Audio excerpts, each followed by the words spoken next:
You know what? Thank God you guys probably couldn't hear me because I was singing, and that's probably for the best that you guys missed out on that. That was probably for the best. Now that I think about it, I don't know if I want that clip floating around the Discord. That'd be pretty bad.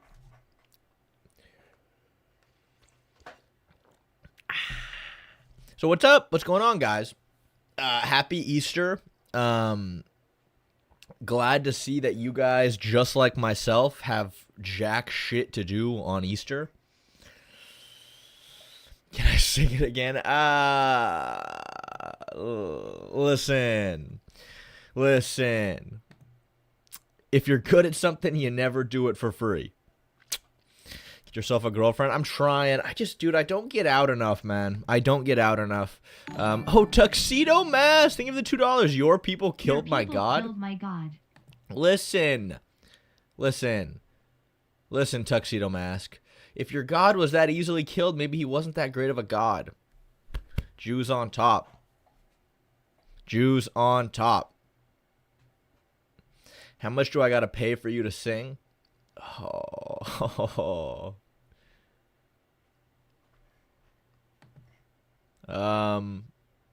I don't know. What's a good price for me to bust out the tunes I was just singing? You know what? Probably like $6. $6.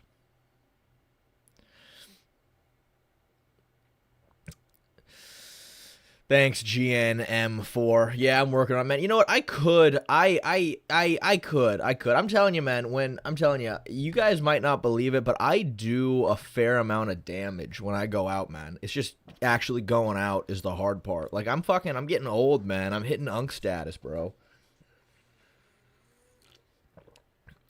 I'm getting fucking hungover off, like, 2 drinks. I fucking don't like going to bed at 2:30 in the morning anymore, but... You know, oh my god, Colt Killer, thank you for the $2.80. I really appreciate it. Who wins, Renato or Paddy? Yeah, so, guys, believe it or not, I know a lot of you guys think that I'm a casual. I'm not a casual. I'm not. I watched the main event last night. And, oh, dear. Hey, hats on, hats off, bro. Listen, you'd be impressed if you saw me. I got really good chat. I've got good chat. I'm very good at making superficial connections, like, upon just meeting somebody.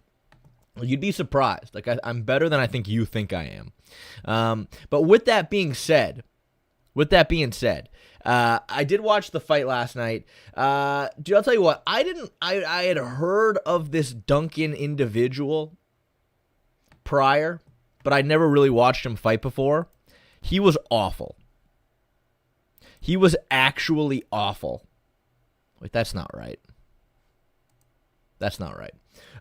He was so bad. Renato Moicano, he's an interesting case because Renato Moicano, his grappling is really, really good, but like his only ability is to take your back in rear naked chokes. Like that's fucking all he has.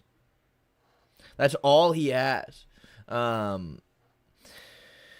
I don't know.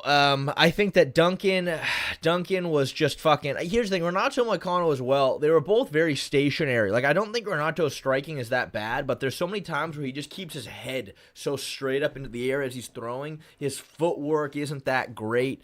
Like, there were so many sequences where, like, they entered the pocket and started banging, and Renato's head is just straight up in the air, but he was overall outlanding Duncan. It seemed like Duncan kind of fatigued to a bit. It seemed like he was really tired.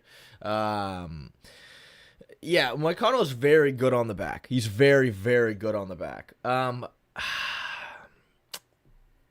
Renato versus Paddy Pimblett. Now, obviously, word on the street is Paddy Pimblett's 192 pounds on the feet, in the cage. 192 pounds.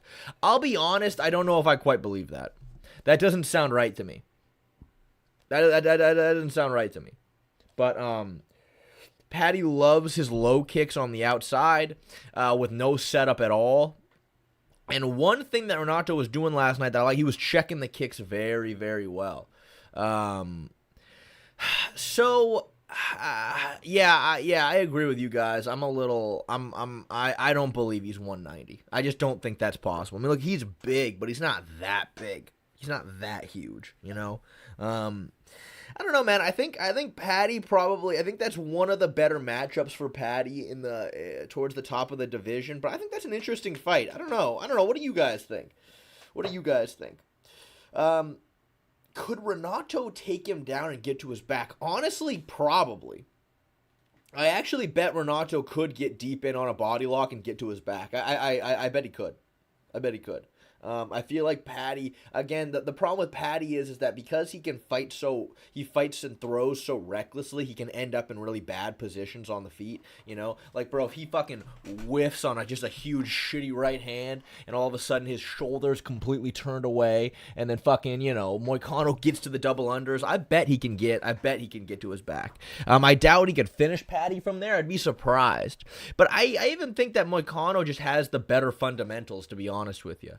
Obviously, though, Paddy's big problem is going to be power punchers, and that's not Moicano. And that's why Moicano lost to Benil Dariush, you know? That's an interesting one. I can kind of go both ways on that one a little bit. That's very interesting, but I might lean towards Moicano, but I think Paddy can win that.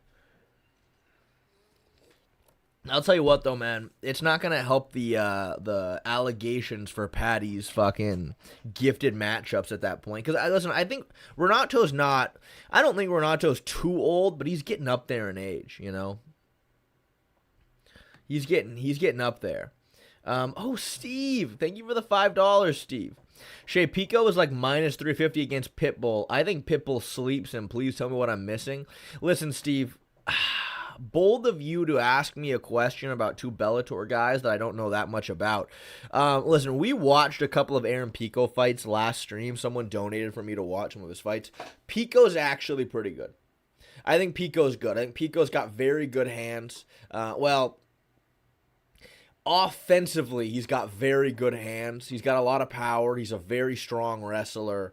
Not a ton of jiu-jitsu, but, you know, I think he's very dangerous. He can be a little reckless sometimes, though, obviously, which I think might lend into maybe Pitbull sleeping him. But, dude, Pitbull has the frame of, like, a small bantamweight, dude. He's, like, 5'5".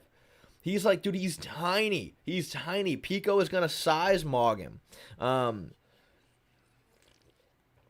I don't know. You guys. I'm curious. Give me your general thoughts on that, and let me know if I'm missing anything here. Because again, the only fight I've seen of Pitbull was him versus fucking Yair Rodriguez, and that just seemed like, what the fuck are we doing here? Like, literally, what are we doing here? Tuxedo Mask, thank you for $3. Do you ever feel guilty that your people murdered God? No, I don't. I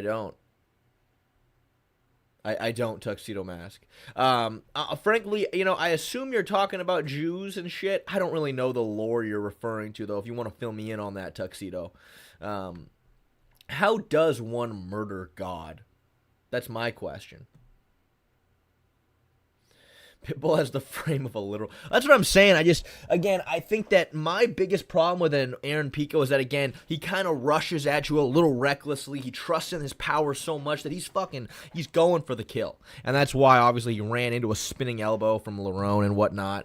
I don't know, man. I think the 5 foot... I mean, let's be real. Pitbull's like 5'4". Pitbull is like 5'4". I don't know, man. I don't know. I'm having a tough time seeing Pico lose this one, but I could be wrong because I'm not that well versed on them. Colt Killer, thank you for the 28 cents. What about Benny versus Paddy?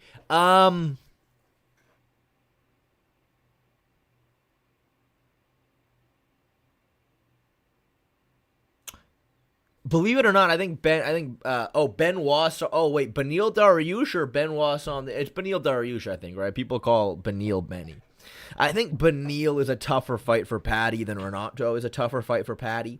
Just because, again, Benny can actually crack if you give him an opening. You know what I mean? He can crack. If you end up being super reckless in front of him, he can line you up with a fucking gnarly ass overhand and hurt you. And also, Benil's wrestling and wrestling defense is very, very good. Whereas Renato Moicano, again, he's a solid striker, but his hands aren't, he doesn't have a tremendous amount of power. He's very just like 1-2 heavy.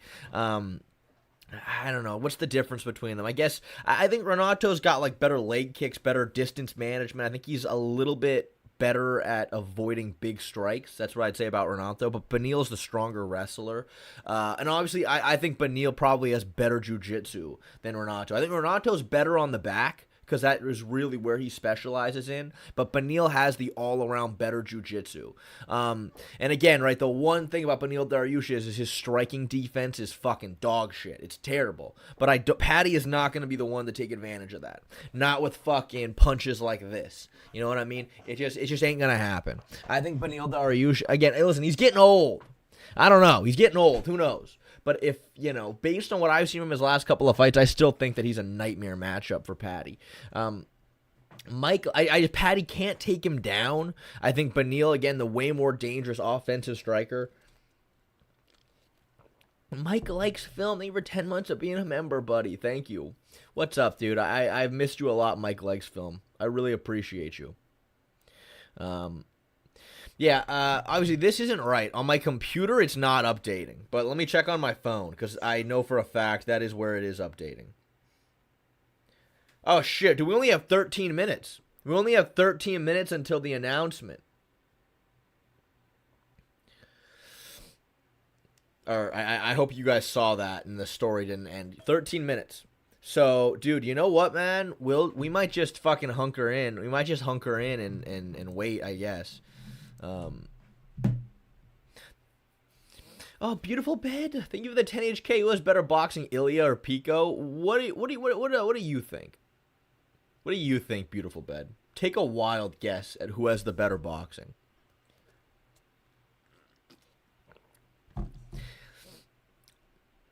It's definitely Aaron Pico. I think Ilia Topuria's boxing is super overrated. I think Ilia Topuria, again, defensively, he's not great. I think that Ilia Topuria has never fought a good boxer before. I think that Iliia, in general, I think Iliia is a bit of a matchup merchant with his boxing. I think that Iliia, I think Iliia is the most overrated boxer the sport's ever seen. Personally, I think that Iliia, again, I feel like Iliia, again, if it wasn't for him being gifted so many just easy matchups stylistically, that he probably would have lost a lot. I don't think he ever would have even made it to a title fight against Volkanovski.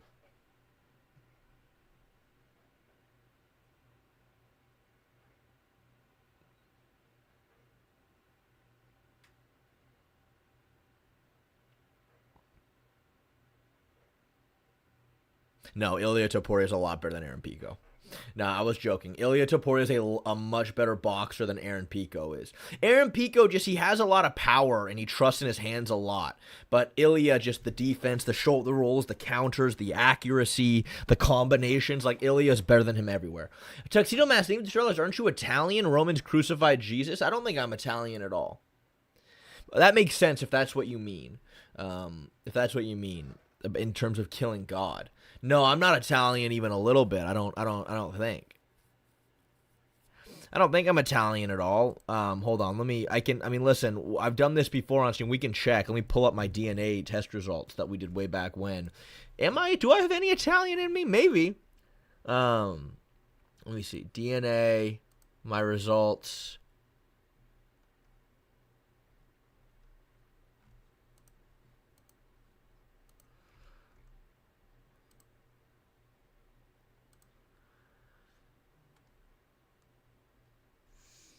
I'm very Irish. Got a little bit of Scottish in me. Some slight Northern Wales. Very Irish, though. 26% southeastern, northwestern Europe. Okay, interesting. Yeah. Oh, by the way, though, as you guys know, I am Native American. I am Native American, by the way. I know a lot of you guys don't. That's one of the more underrated things about my ancestry. But like I'm not joking about this. My dad is a part of the tribe. So we come from the Siletz tribe. My dad is a part of the tribe. He gets money from them every single year.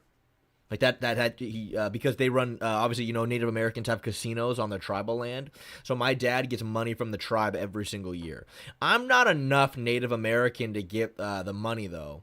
My dad was like just at the cutoff. But as you guys know, also deeply, I am very Jewish. But as you guys know, the 3 and 2%, that's just an estimate. I think I'm much closer to like 10% Jewish. I got a little bit of Nordic in me. Western Europe. Yeah, no, I got 0 Italian in me, Tuxedo Mask. Literally 0 Italian. I'm just extremely Irish, Native American, and Jewish. Michael Wilson, thank you for the $2. How does Ewing do against the top 15? How does Ewing do against the top 15? When you say Ewing, I'm assuming you're talking about that one dude with the big-ass head. Because I saw a lot of people talking about him. Is that who you're talking about?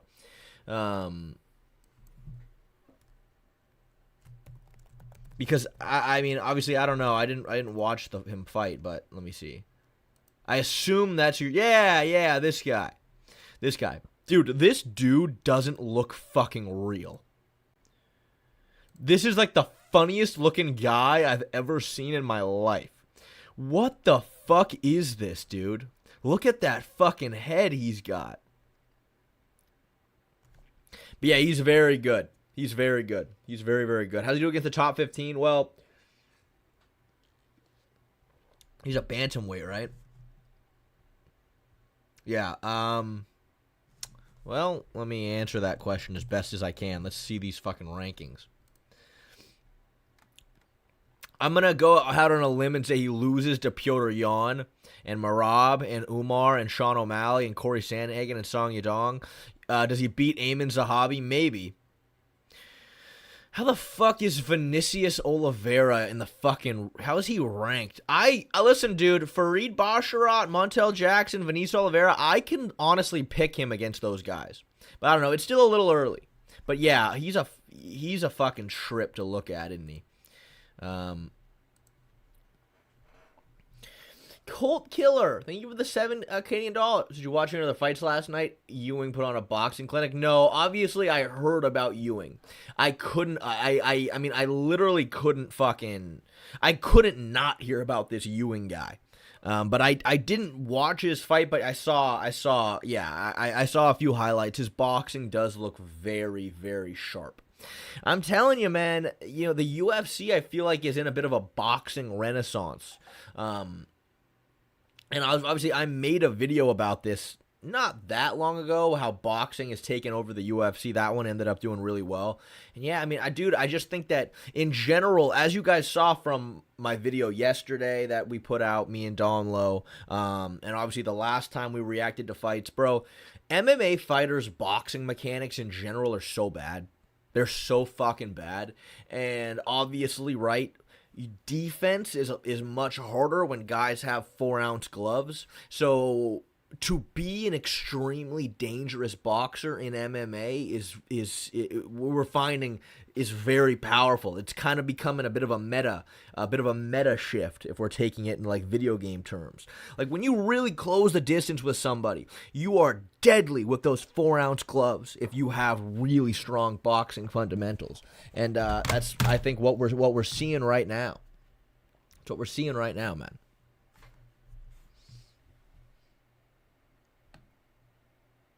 Carlos Condon enthusiast, thank you for the $10. See, this is what I'm talking about, man. I can't not hear about this fucking Ethyn Ewing guy. Shay, you need to invest in Ethyn Ewing, some of the best forward game I've ever seen. How much to watch his performance last night at the end of the stream? It's an 11-minute fight. Well, obviously, Carlos Condon enthusiast, I can't watch it on stream because So whenever you react, whenever you use any footage from a UFC event that just happened, it doesn't matter how little you use. We're talking automatic fucking, they take down your stream. At least that's been from my experience. They're going to automatically take it down. I can watch it. But I mean, basically, it's always been $10 to watch shit. I can watch it, but you guys won't be able to watch it with me. But we can do that on stream if you'd like. But yeah, I've heard a lot about this guy. Beautiful bed. Thank you for the 10 HK. And I would like to watch it. If Braun leads LA to the Western Conference Finals, or even round 2, is he the GOAT? Yeah, beautiful bed. Listen, I don't even want to fucking talk about what's been going on with the Lakers. I don't even want to talk about it. That's how sad it's been for me. I'm like legit devastated about Luka and Reeves missing the first round. I'm devastated. Look though, the only good thing, the only thing that is giving me like the only bright side here. All right, guys, 4 minutes till the Iliia announcement.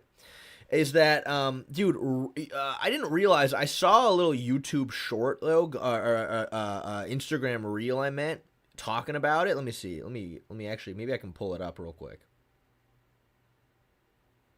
Hold on. This is the only bright side from all these injuries, is that, again, getting blown out by OKC was literally one of the hardest things I've had to sit through. Losing by fucking 50 points was awful, but as you guys can clearly see, I'm still allowed to be slightly delusional about this matchup, because look. Ended Austin Reeves' season right there. Right there. You can see he immediately grabs the oblique. Dude, this is the very start of the fucking game. This is the very beginning. We're only 6 minutes into the game and Reeves got hurt. Look bad. And look. But he's grabbing that oblique, man. And you can clearly tell he's not right. He's grabbing it. He was fucked up.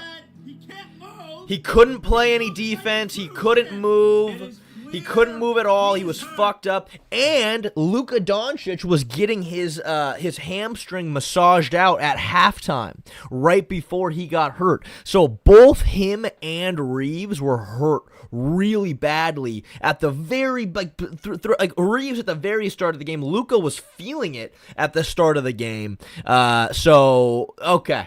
At least now I can be delusional about our chances against OKC. We would have won. At least we wouldn't have lost this badly if our two best players didn't immediately get hurt. So that is sort of my one silver lining out of all this. We now have the perfect excuse.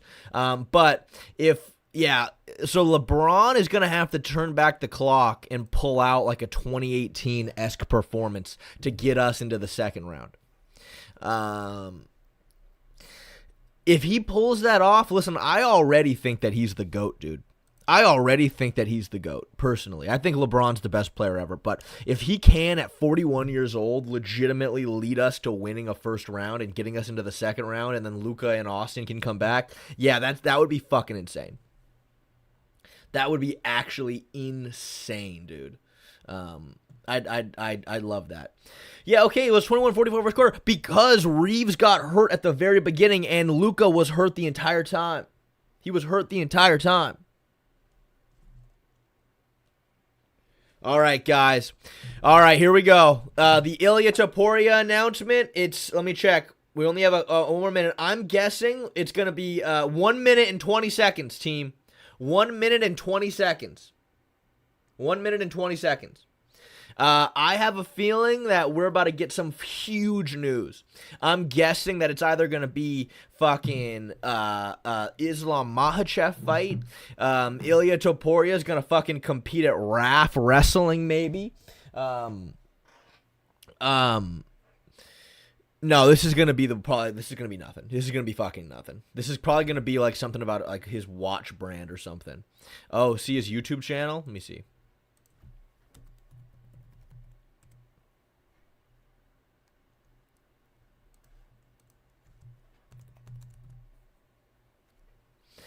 Tuxedo match, $200. Iliia versus John Jones confirmed. Is he that? Yeah, it's gonna be that level of announcement. Where is it? Oh, here we go. Oh, okay. Here we go, guys. Oh, it's just... Oh, it's just Road to the White House episode 1. It's just a YouTube video of him training. I know he's already fighting fucking Gaethje. I know that, but Gaethje's nothing and no one. Gaethje is literally nothing and no one.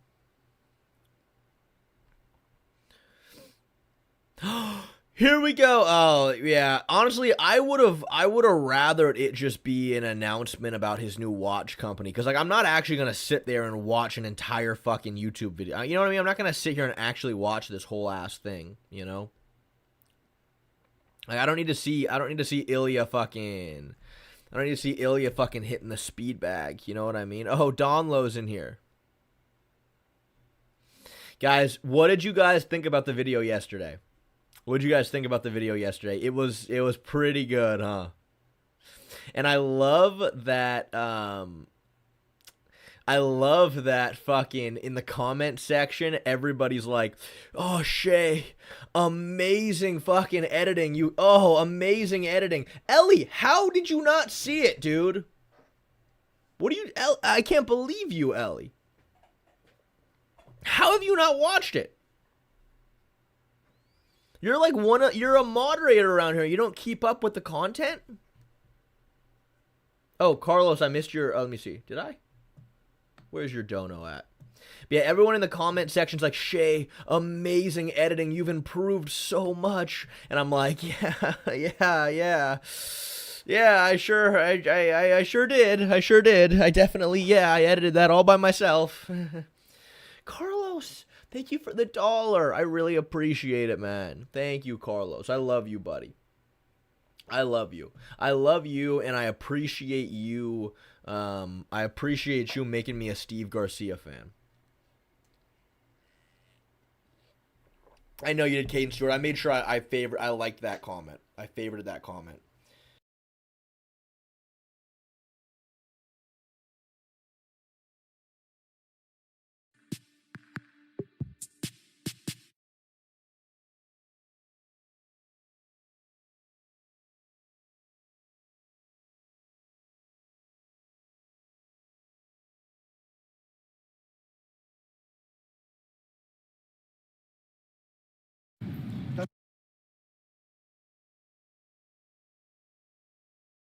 So, guys, I speak a little bit of Spanish. I'm going to help you guys out with some of the translations. Aquí means here. That means here. I took 4 years of Spanish in school. 3 years in high school. I did go to college. I went for like fucking 2 days. I went to a community college, but I only went for like fucking like a week before I decided, fuck this, I'm not going anymore. But then when COVID happened, I went back because it was all online. And I went back, and then I was just able to like cheat my way to a couple of A's in a few classes, and then I ended up quitting. I did not finish college at all. I did one real semester of college. I did one real semester, and that one real semester was literally fully online. And I remember, like, I was like in some of my classes, the literal entire class was in an Instagram group chat, giving each other the answers for every single test. So that's the only reason why I got some A's in a few classes. But apart from that, omoplata, armbar.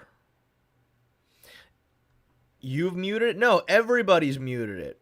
Hey, what the fuck, Daniel? Oh.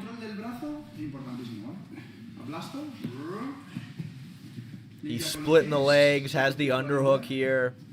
I'm telling you, man, Ilia's got some very pretty jiu-jitsu. Working on side control, and the reason they're working on side control is because Iliia got to side control on Charles, and Charles just fucking immediately put him in a leg lock. Just immediately. So now him and his team have to be like, okay, yeah, you somehow got to a very dominant position and immediately lost it and immediately got put into a leg lock. We need to fix this. So it looks like he might be trying to grapple with Gaethje, which would be great. I'd love to see it. I'd love to see Iliia grapple more, because people people love to hype up Ilia's grappling. And I don't think he's a bad grappler at all. In fact, I think he's very good, but I just think we've seen so little of it, yet people like to jump to conclusions about his grappling ability. I'm not going to name any names, but like specifically there's one person in chat that just like they talk as if they've been fucking training with Iliia in grappling for years. He splits a very strong position. Oh yeah, like fucking Gaethje's gonna be shooting leg locks. Look at this. Look at this. They're literally trying to fix all the mistakes they made against Charles. That's literally what they're doing right here. They're like, Iliia, man, how did we go from crucifix to fucking leg lock like that? It's like they're working on. Yeah, I love that little reset. I love that little lead hook. Boom, upstairs, reset downstairs. I love that. I love that combination because guys don't really see it coming. Because you throw here, right? They have to bring their hand up. They have to try to block. And then boom. And when you land how I like to do it is I almost like to use the lead hook to push them. So like they drop a ton of weight onto this leg.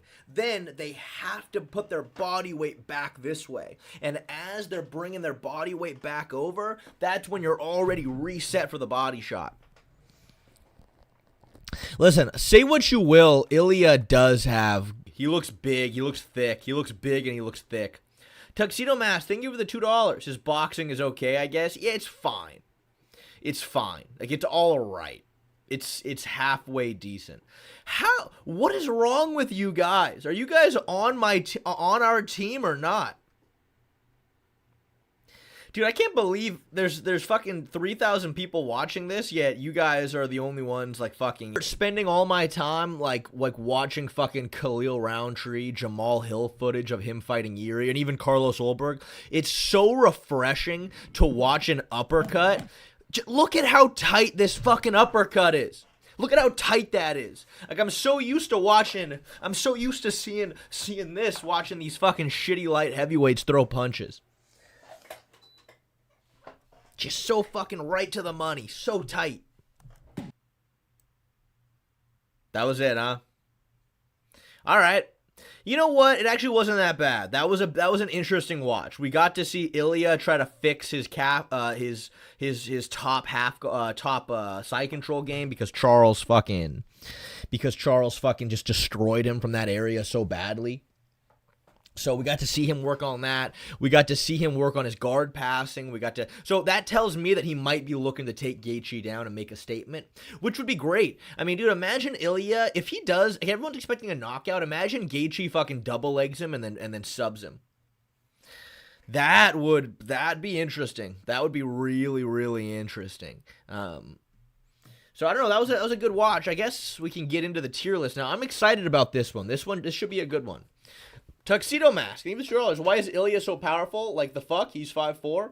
You know, your height doesn't matter that much when it comes to generating power. I think Iliia is a good athlete, and he's got very good punching mechanics. When Iliia throws punches, he fully commits and turns the hips over, and his punches are tight, and he's fully turning over. His overhands, everything goes into it, you know? So that is going to really play a big factor. And also, too, the way he can throw combinations can catch guys off guard. When he's going upstairs, downstairs, upstairs again, you know, and guys are hands are up, hands are down, hands are up, then he catches them cleanly. Obviously, timing and accuracy is more important than pure horsepower, but Iliia has a lot of pure horsepower, and he has very good timing and accuracy.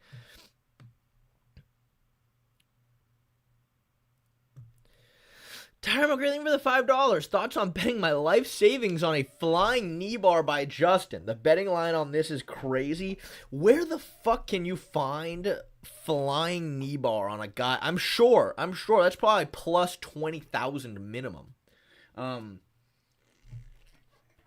Listen, man, I do think that Gaethje's grappling has actually improved a lot, believe it or not. I think legitimately his grappling's improved a lot. And again, I've said this before. I was watching Gaethje did a video with Corey Sandhagen, and Gaethje was breaking down to Corey the front headlock position that he kept getting Paddy into. And he was breaking it down. He goes, so I bring my weight down this way and I collect this wrist. If he sits back, I go here and trap the other wrist. He goes, now I can throw punches. If he moves this way, I can sink in a Darce choke. And like, fucking Gaethje's the one saying this. And I was like, all right.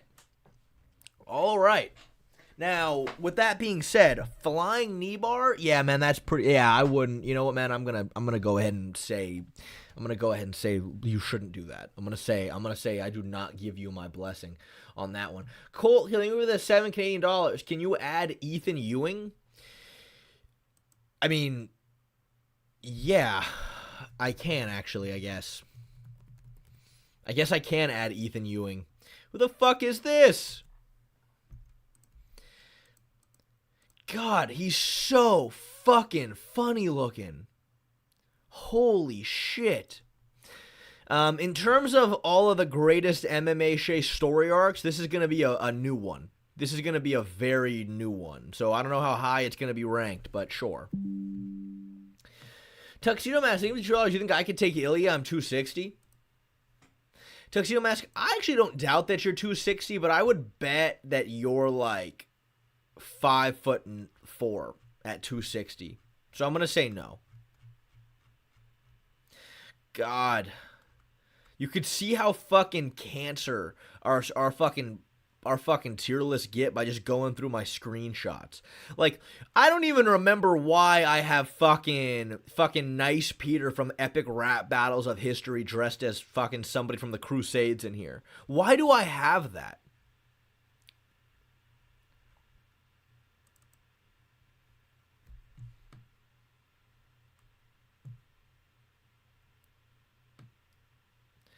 Beautiful bit. Thank you for the 10 HK. What's the greatest Hail Mary move in UFC history? Are you talking move or are you talking like a moment?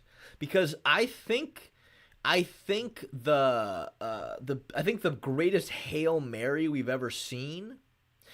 You know what? No. You know what I was gonna say? I was gonna give it to Yair Rodriguez when he was definitively losing to to the Korean Zombie, and with literally a second left, threw that fucking up elbow, just fucking ripped that up elbow and cracked him and knocked him out. I thought that that might have been the craziest Hail Mary moment, but the truth is, in terms of like greatness, it's got to be Leon Usman. Leon Usman was probably the greatest Hail Mary shot we've ever seen. But like, if you're talking like what move is the best for a Hail Mary attack,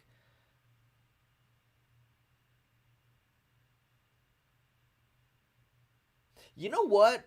I think a spinning attack I think a spinning attack might be the best. I think, like, if you really need to land on somebody, like you're losing and there's 10 seconds left and you gotta fucking do something, you know?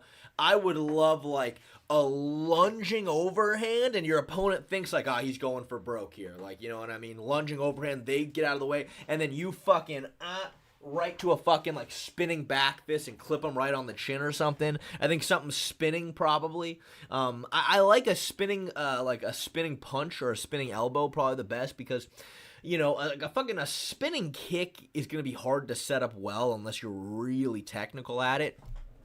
They're going to see that coming. You got to make them think that, like, this is it. I'm one big overhand. And then you miss the overhand and you spin into something. I think is going to be probably a good Hail Mary attack.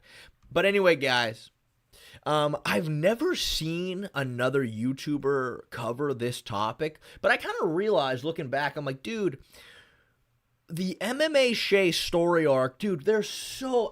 I have... How many do I have here? 1, 2, 3, 4, 5, 6, 7, 8, 9, 10, 11, 12. I've got 12 things written of just like famous story arcs that we've gone through as a channel together. And I thought it'd be funny to just go back and kind of rank them. Oh my God, Fight Like Rashad. Thank you for the $5. Add 7-Eleven Slurpees, ... By the way, is Mia single? Mia is not single. Mia is not single. Mia has had a boyfriend for about 5 years now. He's a great guy. He's an absolute great guy. I love him. He's practically part of the family these days. So, all right, sucking 7-Eleven goddamn You know what, though? Believe it or not, 7-Eleven Slurpees are actually... That is a story arc. I didn't even add it as a story arc. Had? No, I'm sorry, have. She currently has. Not past tense, current tense. She's been with her current boyfriend for about 5 years. This actually is a story arc of the channel, so this actually fits beautifully.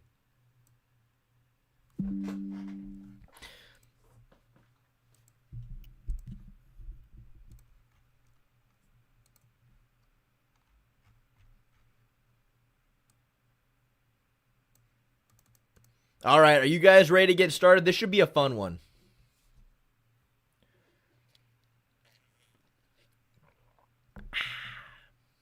You guys ready?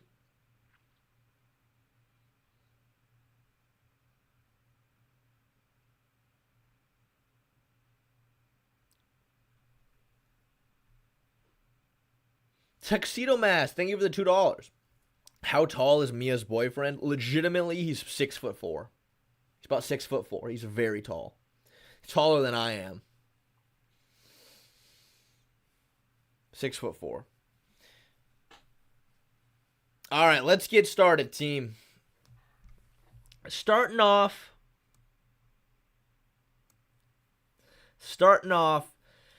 All right, let's talk about the story arc between the serious beef between myself and Cage Side Convos.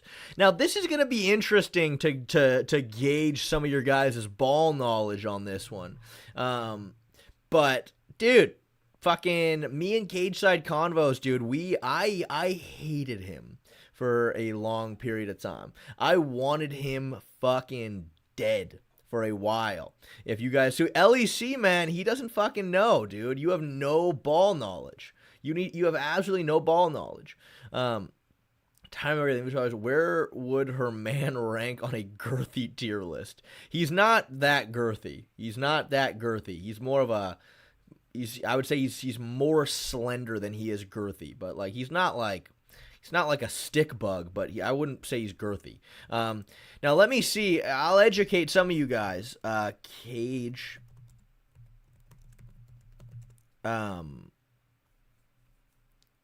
MMA YouTubers. Yeah, here we go. Could I beat these MMA YouTubers in a fight? Now, this was made a year ago. And does Bedtime have one of these? Am I in it? What it do? Oh my God. Crew. 2 years ago? Okay, I doubt I'm in it then. This is kind of old.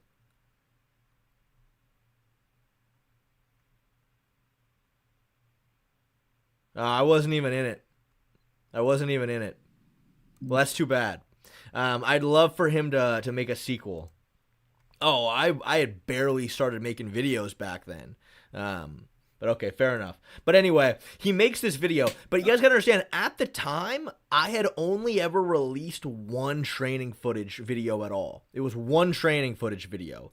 It was for my Lucas Tracy training video. So there was practically nothing out on me at the time except me like doing very light striking with my friends and then me grappling a little bit. Just showing some quick little highlights of me grappling. And here's what he had to say about me. Back to the channel. In this video, I want to do a tier list based off some of your guys' favorite MMA. Here we go. This one's tough. I like, dude, I might actually, I have seen Jesse on fire grapple. MMA chat, I might put him in high diff. Like, I might put him in high diff. I'm going to put him in low high diff, though. I really do feel like it goes to the ground. I got this. Next up, Rigo. Wait. Oh, did I miss him talking about me?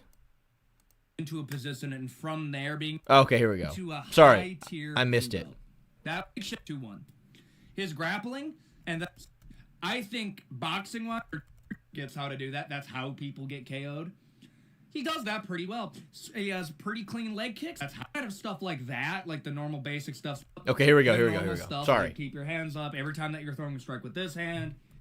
About MMA say. First of all, keeps calling me fucking MMA say, by the way. Keeps calling me goddamn MMA say, but whatever. I'm going to call it MMA Che. Okay. If that's MMA better. Che. And he looks pretty good. Like, striking-wise, I mean, outside of, like, the normal stuff, like, keep your hands up every time that you're throwing a strike with this hand, hands up, hands up, hands up. Like, outside of stuff like that, like the normal basic stuff that literally everybody forgets how to do that. That's how people get KO'd. He does that pretty well. He has pretty clean leg kicks. He has good flexibility. He has good height on his head kicks. I think that's, like, that. People don't realize how impressive that is. I'll say this right now. MMA Che is a way better kickboxer than I am. Thank you. I was legitimately a Taekwondo prodigy. Like, I'm not joking about that.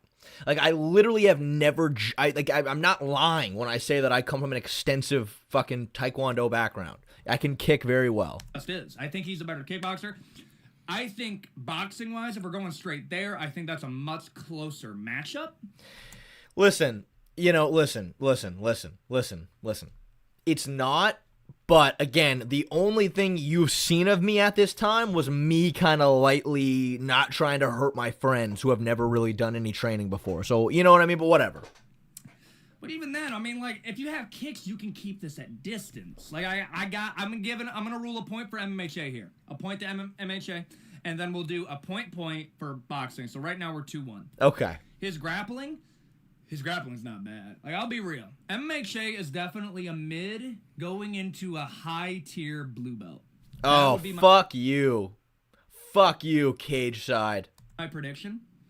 As far as his grappling, it's not bad. The only... I mean, there's... The stuff that he could fix with his grappling is just more stuff when you're talking about, like, flowing into positions from positions to positions. I think his guard passing needs work. I think his guard passing is a little bit slow, but this was like 4 months ago. I think you can improve that. What are you talking about? You've literally never seen me try. You've literally never seen me even try to pass somebody. He's just literally talking completely out of his ass. Like, he literally has never seen it before. Listen. If he had at least, like, actually seen some, like, real, just, like, straight-up rolling footage, and he said that, I would still disagree, but then it would just be like, okay, like, I disagree, but, like, all right, you know, say whatever you're gonna say. But, like, he's literally never even seen me try before, and he's just, like, bringing up random things to criticize that don't exist. He's never seen me try to pass someone's guard in the first place. Some of his submissions... I don't know. Like, if you look at my style of grappling... I can tell that you don't know. I need to get a training video on if I keep us talking all this shit. I feel like flowing from using a submission to leverage into a position and from there being able to finish a fight, I appreciate that style a little bit more. When I look at an MMA Che, I mean, his striking is better. It just is. I think grappling... If we're doing a straight grappling match, I win. I do have enough confidence that I'd be able to get that one done. This one's tough. I like... All right, so okay, continuing. I see this, and I go, okay. I go, all right, motherfucker. And then I comment. I go, I think we gotta grapple, bro. It'd be a great video, and I'd love to box as well. I'll tell you what, I won't use my right hand at all. Because he says he's a better boxer than I am. And apparently he's fucking, I guess he's been fucking spying on me at every single training session. Fucking's got some binoculars fucking looking at me through the goddamn window watching me grapple. Because apparently he knows all about my grappling skills. So I tell him this, and I'm like fully ready. I'm like, let's do this shit. Like, we can make a video where we spar, we grapple, we do whatever you you want. And this motherfucker, by the way, I comment this like early. Like I caught this video. It had only been posted like 3 hours ago. I quickly rise to the #1 liked comment. And it stayed that way for, I swear to God, 2 days. For 2 days straight, I'm the #1 comment. He didn't respond at all for 2 days. And then after 2 days, he likes it and goes, oos. Oos. And I was like, oh, okay. I was like, okay. So you don't want it. You don't want it then. Okay, you talked a big game, but you didn't want it. He didn't really want it. He doesn't really want it. He doesn't want the smoke. I have no idea how good he is, or I have no idea. I literally don't know anything, but I was gonna fucking smoke him. And he didn't want it. He said oos. And we had beef, man. Me and him had beef. I'll tell you what, since then, we're okay. I remember he entered my stream once, and this was maybe 4 or 5 months ago, maybe something like that. I don't know, maybe longer. He entered my stream, and I kind of gave him a hard time for this. I was like, "Oh, my guard passing needs work, doesn't it?" And then the entire chat starts going oos, oos. But he, we laughed about it. We're cool. But that was the story arc between me and Cage Side Condos. I think it's a good one. I just think that there are ones that are a lot better. I'm gonna put it in the B tier for now. I just think there are some story arcs that we've had that were way, way better. Shay holds a grudge like a crow. See, I don't know here's the thing, John Wings. If I had gotten the vibe from him that he was like just talking shit and trying to be entertaining, it would have been okay. Like whatever, say whatever you want. Like if he's just trying to make an entertaining video, but like he was being sincere about something that he really didn't know anything about, and I was like, okay, all right. Yeah, okay, I guess I am like a crow. I guess I'm just sitting there plotting. As soon as I saw that video, I went into my room and turned off all the lights like fucking Yuri Prohashka. I just sat there for like 2 days plotting. Tuxie, my $50, add me as boyfriend to the list. Not for $2. It's got to be at least 3. At least 3. Okay. Let me quickly, because I don't want to spoil anything, let me see what I'm going to add first. What should we talk about next? All right, we're going to do this one.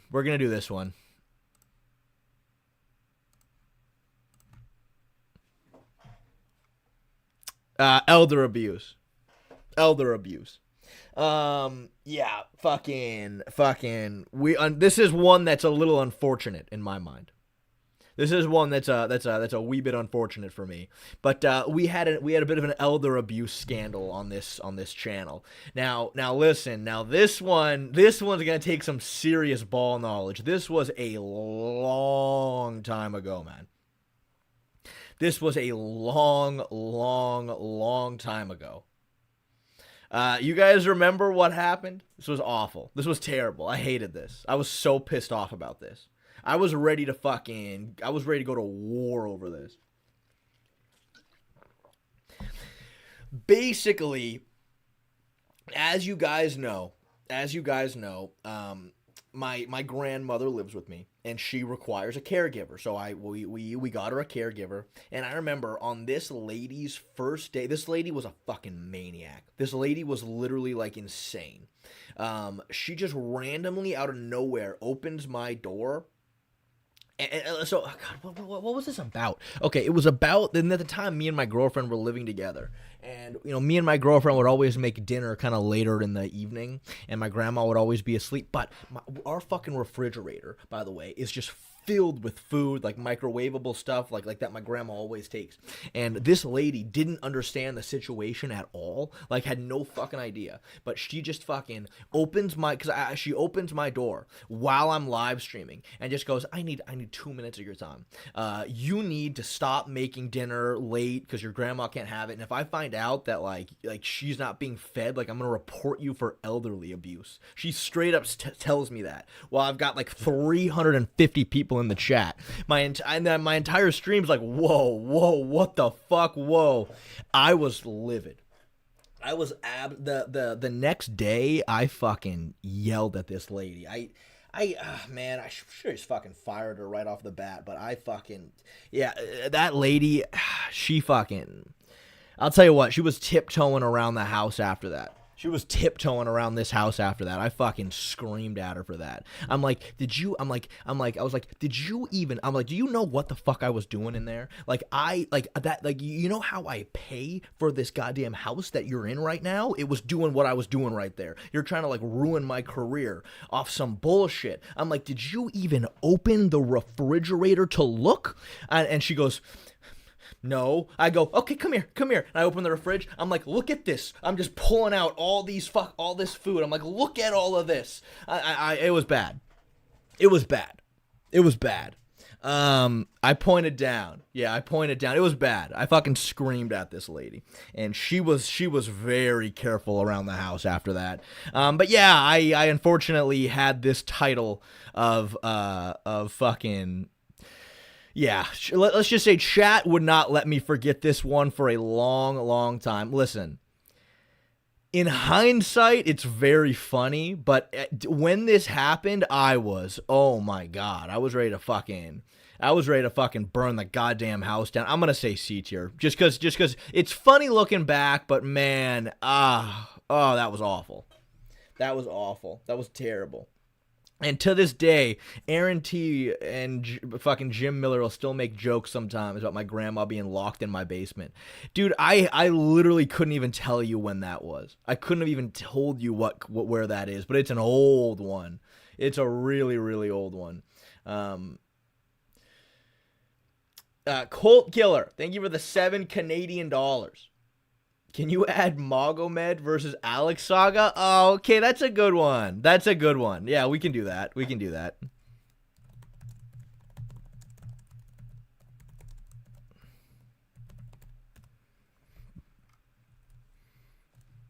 Yeah, that's a good one. This was my first time, man.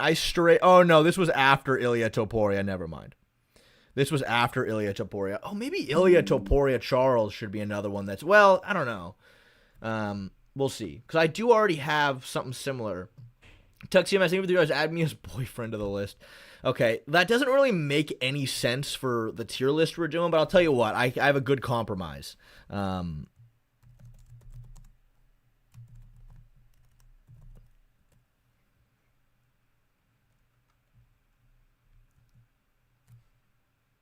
We can just put my sister, and that can be included in that list, I guess. But yeah, she's a storyline for the channel. She's a storyline. Nobody fucking believed that we could have been related, which we are related. Full sibs.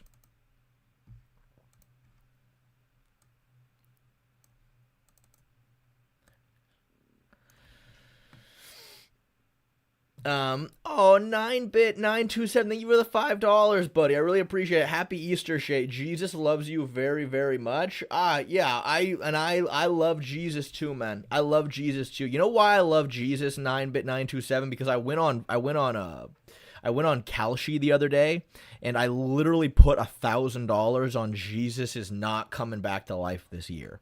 And as long as that doesn't happen, I'm gonna have such a big payout. So listen, as long as Jesus just stays away for at least another year, 9-bit 927, I love him too. I love him too. But not as much as I love you, 9-bit 927. Not as much as I love you, buddy. All right, next. What shall I add next?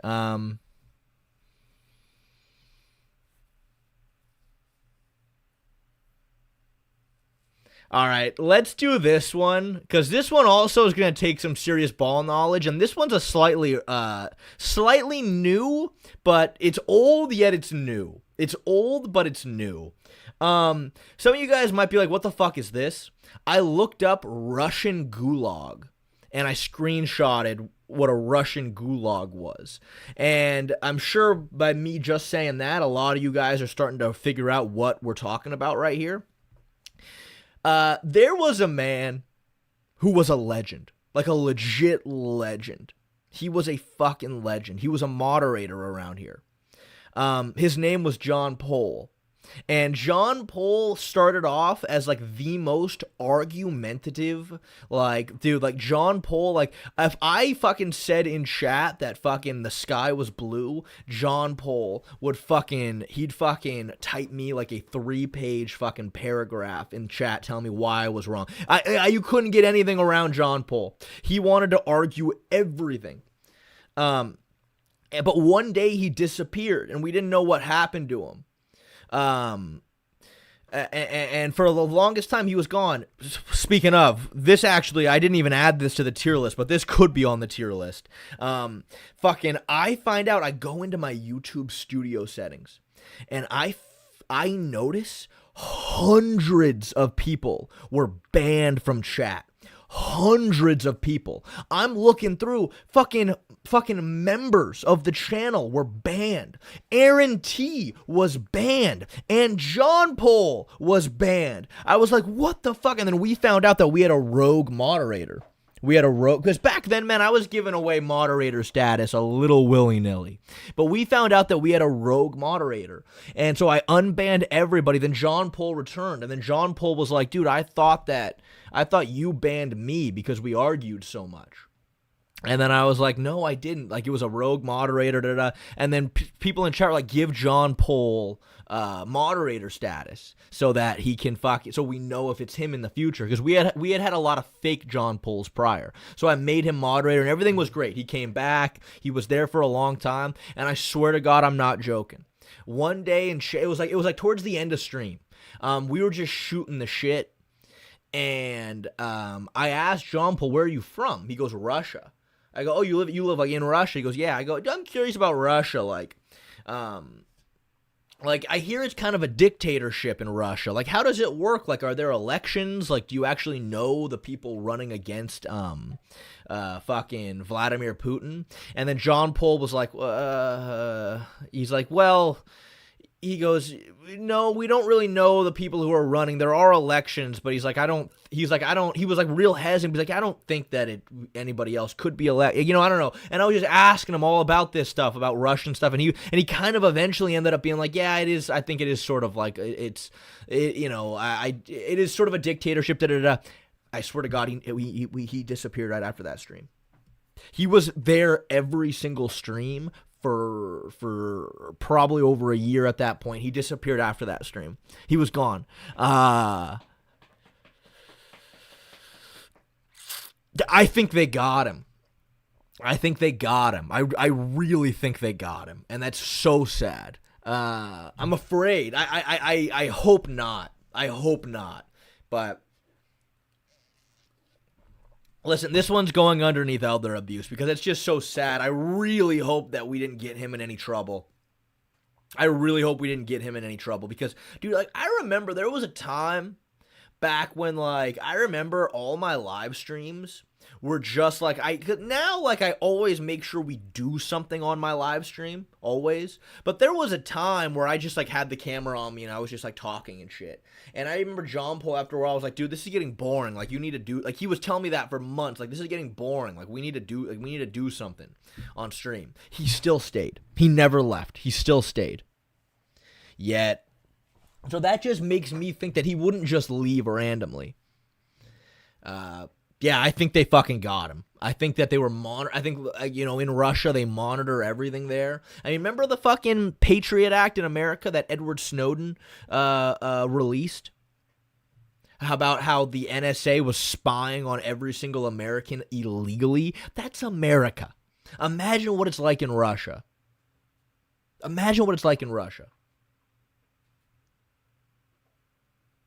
Yeah, I don't know, man. I don't know. But I think John Paul got gotten, and he's in a Russian gulag or maybe dead. I hope not. Carlos Collins, thank you for the $2. Shay, you ever been to jail? Never been to jail. I have been arrested once. Technically, I've been arrested once. I know that because the officer told me that it's technically an arrest. This is crazy. Well, it's not that crazy, but it's stupid. Me, Armin. You guys know Armin and Swole Drake. At the time, I was 20, I was like 20 and a half. I remember Swole Drake was a month away from turning 21, a month away. And Armin was like 19. We were outside this like 18 and up club, and we were just pre-gaming in the parking lot before going in. And then all of a sudden, like a bunch of cops just pulled up on us. And then they were like, they got out. They're like, "Oh, what's going on? Like, we see you guys are drinking." And we're like, "Oh, yeah." And I was like, well, when cops find people underage drinking, they just pour all the alcohol out and pretty much just dip. That's all they do. But these people, I remember, like, they fucking, like, one of the cops kind of pulled me aside, and he's like, "Listen, dude, next time, just keep it in the car and hide it better, because our fucking supervisor today just got promoted, so he's doing everything by the book." And they kind of felt bad about it. I'm like, fuck. They wrote me a court date and everything. All three of us, they wrote us court dates, and the officer told me, like, this is technically going down as an arrest on your record. And I was like, oh, okay, great. Like, you know what I mean? They didn't actually, but technically. So I had to go to court, and now luckily the judge was super cool, because the judge was like, just go to 5 AA meetings, and I'll just completely dismiss your case. So I did. Me and Swole Drake went to 5 AA meetings, and then my case got dismissed. Though Armin, our buddy Armin, he, for whatever reason, they gave him a different court date. So he had to go a different day with a different judge. And the deal that judge gave Armin was, if you plead guilty, I'll give you 10 hours of community service.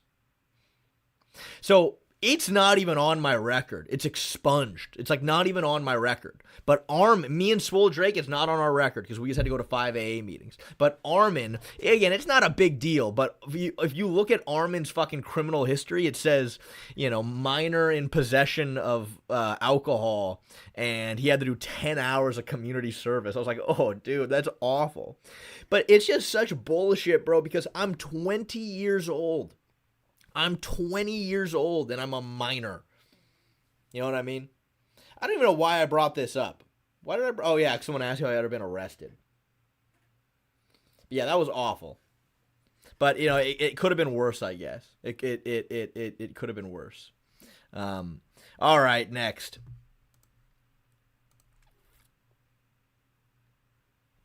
All right, next.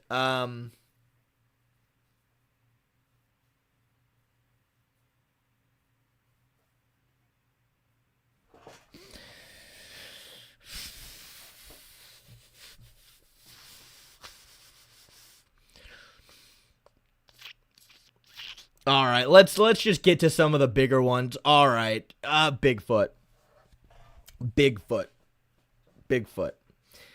Technically, I was, but it's funny that being a minor is like when someone says a minor, you think of someone under the age of 18. But then as a 20-year-old, you're still a minor. It's like, okay, sure, great. But yeah, Bigfoot, guys, it's been a really long time. Listen, the reason why we don't do more Bigfoot streams is frankly because, again, I got deep into Bigfoot, man. But the truth is, there's not a lot of great evidence of Bigfoot. There are a couple of good ones. But that's the problem with Bigfoot, right? Aliens, you can go all day with like really credible reports of like aliens and UFOs. Bigfoot, to me, there's only 2 instances of Bigfoot that like is actually very credible. I think it's this Patterson Gimlin footage, and then it's the Myakka skunk ape photos. There are some other ones, but like these are the only 2 that are actually really, really good and really difficult to believe or to disprove. Right? So, again, we can't just go all day with this because, like, again, I don't have a ton of evidence to show you guys. But, dude, I'm telling you, man, this is, I still to this day don't know how somebody faked this one personally. I don't know how someone faked this. The big one here, guys, is notice the eye shine. Notice the eye shine. Notice the fucking eye shine. So this was in a completely pitch black. I mean, maybe one day we will cover the Mayaca skunk ape, but this was completely pitch black. It's funny you say that's an orangutan, GNM4, because the lady that took these photos and mailed them to the police with a letter, she also thought it was an orangutan, but she wrote in the letter that this thing was between 6.5 and 7 feet tall. And when you actually go to the Florida Everglades, these plants are about 6.5 to 7 feet tall, right? Ish. Something like that. This thing was huge. But the big one's the eye shine. It's pitch black, and she heard something out there. This is the early 2000s. She takes one photo. And this is the first one that you get. Then she immediately takes a second photo right after. And look, the pupils dilated in between these two photos, right? You know how like when you look in a mirror and you turn the lights off, your pupils get bigger. You turn them on and your pupils get smaller. That's literally what happens. The first photo, the pupils are large because it's pitch black dark. But the light hits, then the second photo immediately after, and whatever this is, its pupils got small. There's a lot to this. Where'd you hear this story? I mean, it's not really a story. This did actually happen. I mean, we can get into it at some point. Maybe if we do another Bigfoot stream one day. But this happened. These photos got mailed to the Sarasota Police Department in Florida. And there's a lot to it. But also, whatever this thing is, it shows the proper fear response. Like I was watching someone break it down, and they go, so apes have the most expressive faces out of any primate. And basically, he broke it down, and he went, this face represents this emotion, this face represents this emotion. And he talked about how this thing, like it literally showed the correct fear response to getting a photo. Listen, I don't know, man. We're a little off topic here, but Bigfoot's great. I'm going to keep it in B tier, though, because, again, I don't know. I mean, it's huge for the channel. I'm going to still give our beef with Cage Side Convos the slight nod over it. But, again, we talk about Bigfoot more if there was just more evidence to talk about, Listen, NBA and MMA, listen, the Florida Everglades have a different kind of Bigfoot, apparently. It's the skunk ape, is what everybody reports in Florida. But the Everglades are huge, and it's really, really dense wilderness. It's huge, and, so it's just, but anyway. Next. All right, fuck it. Here we go. All right, next. I think it's time to talk about, this might be one of the most widespread. I mean, I think this story arc achieved more, how would you say it? This story arc achieved more widespread attention, and that was I went through a phase where I was speedrunning bankruptcy. I don't know if you guys can read this, because it ended up being really small when I uploaded it. The title of this stream was Getting Hammered and Betting My Entire Savings on Ryan Garcia. Yeah, there was a time, like, all of these are very niche, apart from, like, maybe, like, the Lucas Tracy one and stuff. But, all of these are pretty niche. But I remember people on Reddit discussing the fact that I was, like, literally ruining my life.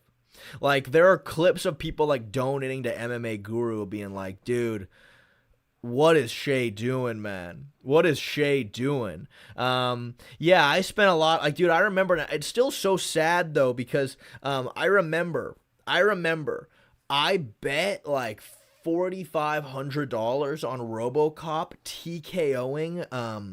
It was RoboCop TKOing Jared Cannonier round 3. I bet like $4,500 on it. In round 3, he got so close to actually finishing him. Like, it really almost happened. And I was screaming. I was freaking out. He was so close. And then the round ended. And then I had lost $4,500. So, to compensate for me losing that amount of money, I then started staying gay with Shay. I literally didn't end that stream. We streamed for about 20 hours straight after that to try to recoup some of my losses. But what I didn't realize was a stream over 12 hours doesn't get saved on YouTube. It just doesn't. So we lost all that footage. But that was the first episode of Staying Gay with Shay. No, Ryan lost that fight. Ryan lost that fight. He lost. So, yeah. I don't know, man. I'm thinking A tier, maybe. I'm thinking A tier, perhaps. It was a great. I mean, it was one of the more famous little one of the more famous niche streaming things that happened. So yeah. Can I please leave this stream up, please? Oh, I'll tell you what. For $5, I'll leave this stream up, but for not a cent less. For not a cent less. Yeah, I took Ollie on a skateboard ride. And then I remember specifically Jim Miller telling me that I lived the life of a cartoon teenager. And I was like, do I, though? Do I?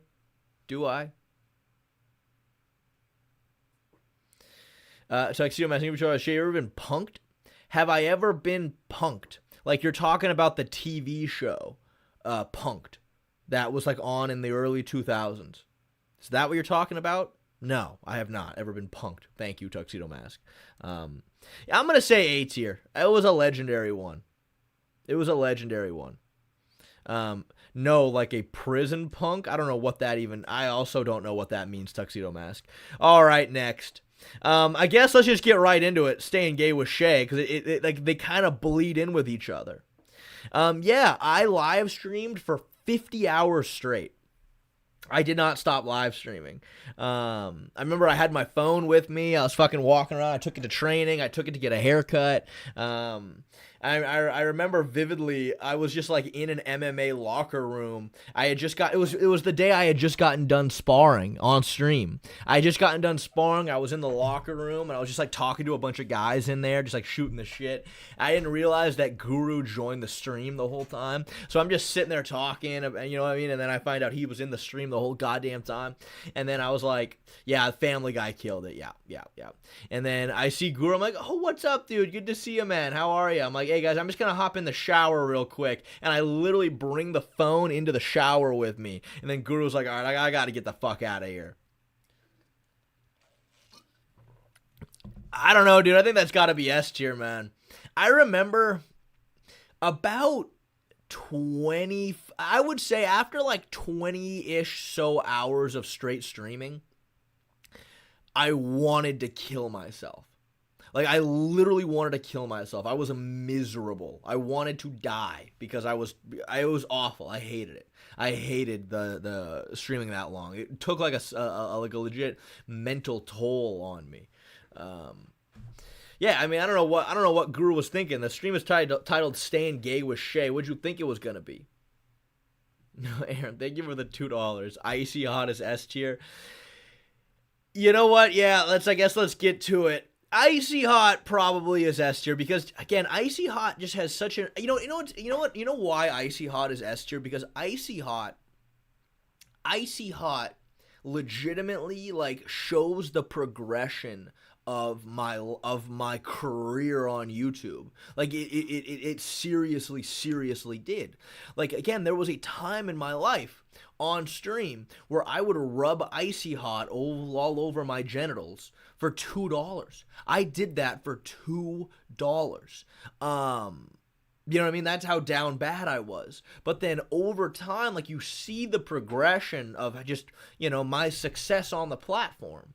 And, I can proudly say now that, the last time I did this, Erin sent $50 to me to do this. She sent $50. I remember, you guys remember that. And I did it. And it was a big ass glob. I wouldn't even do that again for $100. I wouldn't do it again for $100. It is the worst. It is the absolute most horrendous thing I have ever done in my life. And I will never do that again for I would need at least $200 to do that again, I think. And again, it shows my literally from $2 to $200. Like that's the progression. You know, it's got to be S tier for that reason. Beautiful. Thank you for the 25 HK. Please add your New York girl art. You guys know, by the way, and I've said this once. You guys, one of you fucking idiots, and I don't know how you found her.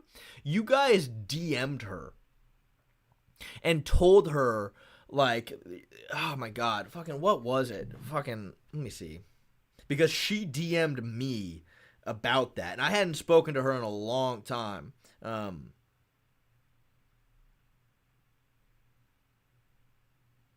Somebody DM'd her and went, I'm a fan of Shay's, and I'm sorry to disturb you, but he keeps talking about something. I'm gonna put it into his words. Quotation marks. I can't stop thinking about one girl I met. When I'm scrolling through her page, I keep F-word blushing, man. I don't think I specifically said that. I really can't, man. And then he goes, I'm sorry to get into your guys' business, but he just looks like a 6-year-old seeing a dog. I'm Brazilian. English isn't my first language, and I just want to show you how he feels on stream. And he had sent this to her like months and months and months ago, but she never saw it because it was in her fucking requests. But she DM'd me that. She's like, but she thought it was funny. She in fact said that made her day. But I was like, oh my God, I don't even, like, you guys must have, like, went through my followers and just, there would only be one female in there from New York, I guess. But did she like it? Nah, she liked it. She thought it was very cute. She thought it was very, very funny. She told me it made her day. But again, the problem is she's a grown-ass woman. She's like 33, 34 maybe now. I don't know. You know, she's trying to get, like, I think she wants like a husband, you know what I mean? And you know what I mean? Like, I definitely ain't there yet. Thank you for the 25 HK. Please add New York girl. Rumors said you got pegged. Listen, beautiful bed. First of all, the pegged rumors completely fake. That never ever happened. I don't even know where that came from. Second of all, I think we've disturbed this girl enough. I'm just gonna leave that off. I think we've disturbed her enough. I don't want to add any extra. There you go. I'll give you that story for that dono, but I don't want to disturb her anymore than she already is. Easy E47, thank you for the $2. Add in the bigger Tom Aspinall. Oh my God, that was a good one. That was a good one. Easy E_47. That was a really good one. Okay, we can do that.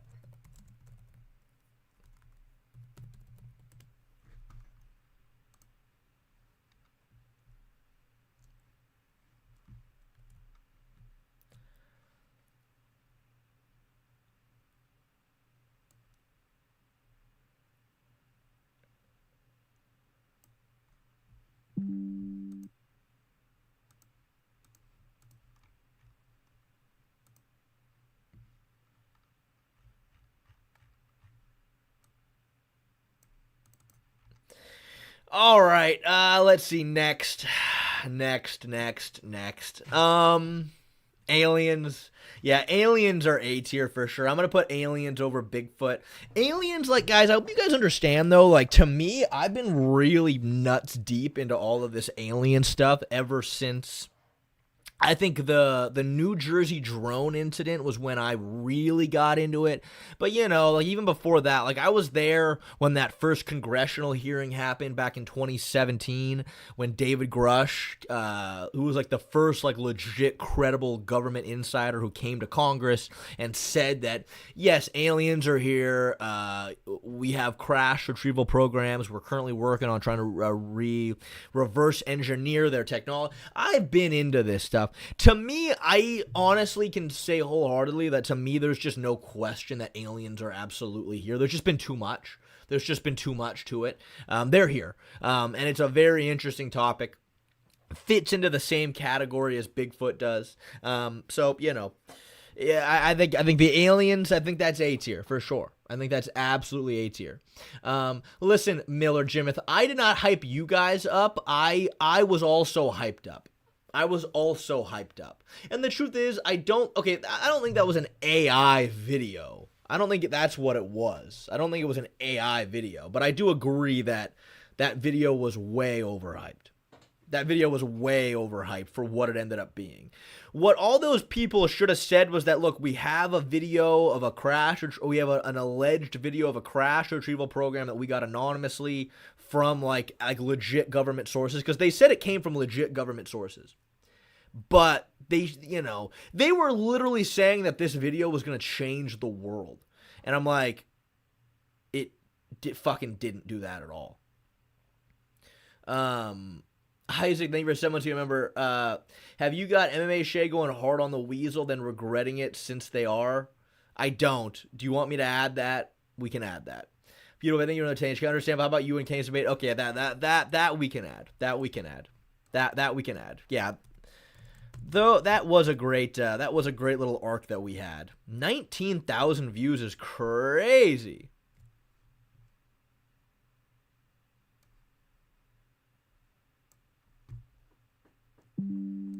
Man, that was a long time ago, man.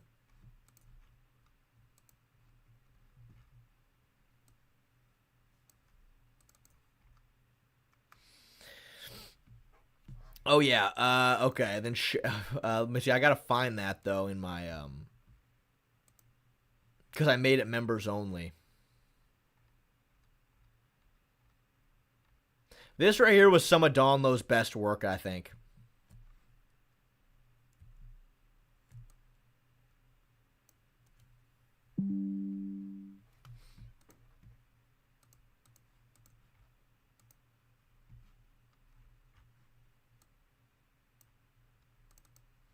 All right.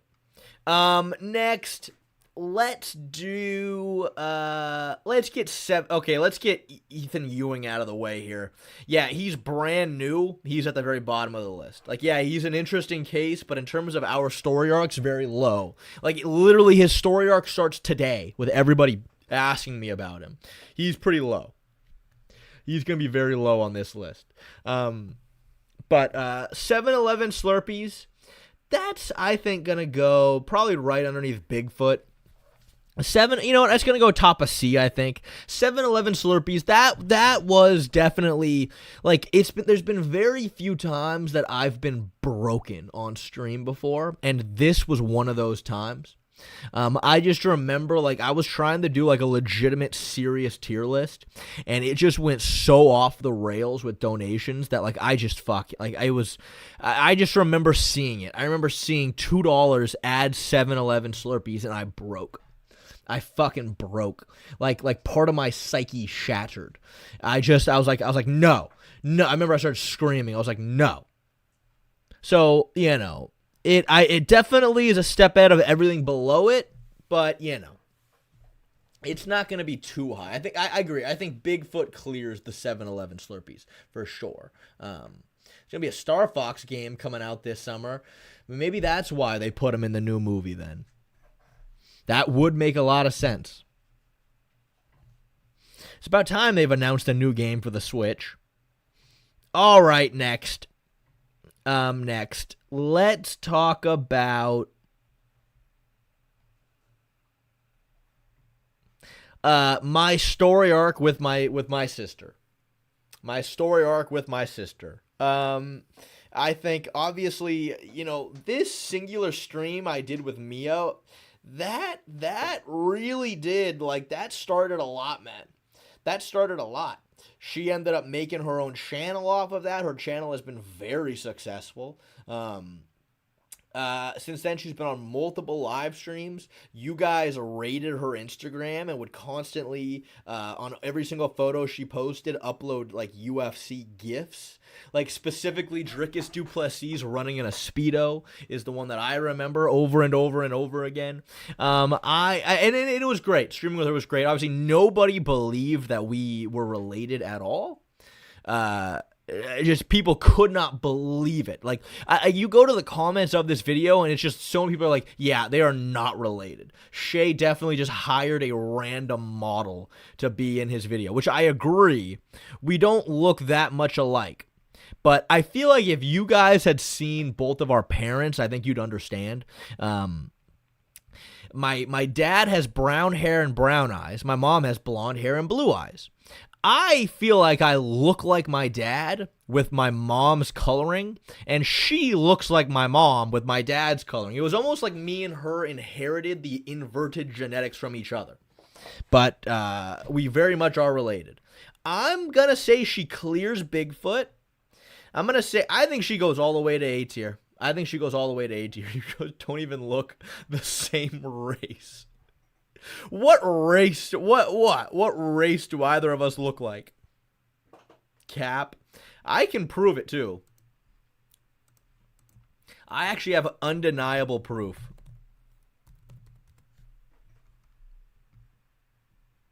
Let me see. Oh, speaking of, Mia's here. Hi, Mia.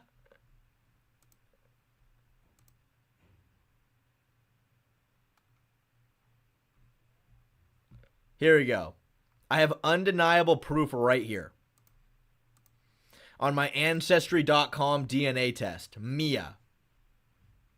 Sister. Both sides. We have 50% shared DNA, which is, that means you're full siblings. Sister on both sides. There you go.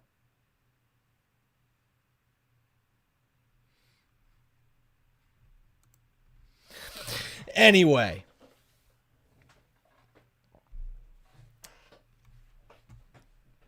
Let's talk about Big Tom Aspinall. Big Tom Aspinall definitely clears 7-Eleven Slurpees. Do you guys remember who was it? Who was it in chat? Because we had two people legit go to war over Bigger Tom Aspinall. And I forget who these two people were. Oh, it was Meme Big 8, and who else was it? There was a bidding war over adding Bigger Tom Aspinall to our tier list that went on for, like, no exaggeration, 45 minutes. I think it ended with, like, someone donating $40. Meme Big 8 in the walk? Maybe. Okay, yeah, we can see. Yeah, I've heard Project Hail Mary is good. Yeah, let's do it. That sounds great. But yeah, I think it ended with like $40 being sent and someone saying, put him on this tier list. And then I think it was Meme Big 8 was the one that finally said, okay, I don't have money like that, man. I don't got the funds. I don't got the funds, he said, and then Bigger Tom Aspinall won. It was a great moment on the stream, but I don't think he quite clears Bigfoot, unfortunately. But it was a great moment. It was a big moment. Oh, Colt Killer, thank you for the $7 Canadian. Can you add Mussolini? You know what? This is one of those few moments on stream, though, where legitimately, he fits. Mussolini, I think, fits for what we're doing here today. Because Mussolini has been in a lot of tier lists at this point. And you know what, Colt Killer, this ties you to our story arc here, because you're always the one that asks for him.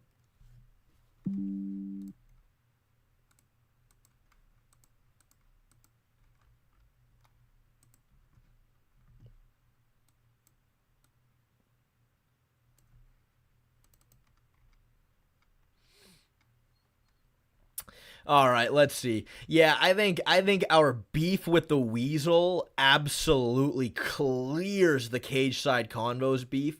I think enough to throw this into A tier, man. Because, dude, it's so crazy to me, like, going back to this video, dude. Like, this video, right? It was a live stream, then a video. This topic is so niche. This is such a niche video topic. We're talking about the Weasel, specifically talking about Daniel Cormier, right? That is so niche. Yet this video ended up getting like 35,000 views. Fucking the comments were legendary. And dude, we fucking smacked the Weasel up, bro. We smacked him up over this topic. We just did. We smacked him up to the point that he literally, we got him to rescind his opinion. And now he believes that Alex Pereira could beat Daniel Cormier. Again, man, just for a video to perform this well on something so niche, mixed in with how like, this was one of the greatest edits I think Don Lowe's ever put together. This was phenomenal work. And again, it was so funny too, because as soon as I saw the Weasel make this video about how Daniel Cormier would destroy the entire history of heavyweight and light heavyweight, I'm like, dude, I've prepared for years on this topic. Nobody is more educated about Daniel Cormier's fighting abilities than I am. Nobody is. And again, for those, I'm sure most of you guys know, but for those who are unaware, the Weasel fully rescinded this opinion. Like, fully rescinded it. And it was all thanks to LEC, actually. I don't know if he's still in here. Let's see.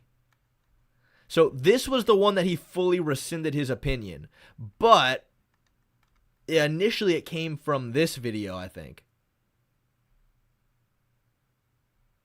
Episode. And then we go to Carlin. Do you think we reached the time? Yeah, here we go. Here we go. And then we'll go to Iliia MMA. Iliia MMA. Please respond to MMA Shay's analysis of your terrible take on DC versus the current light heavyweights.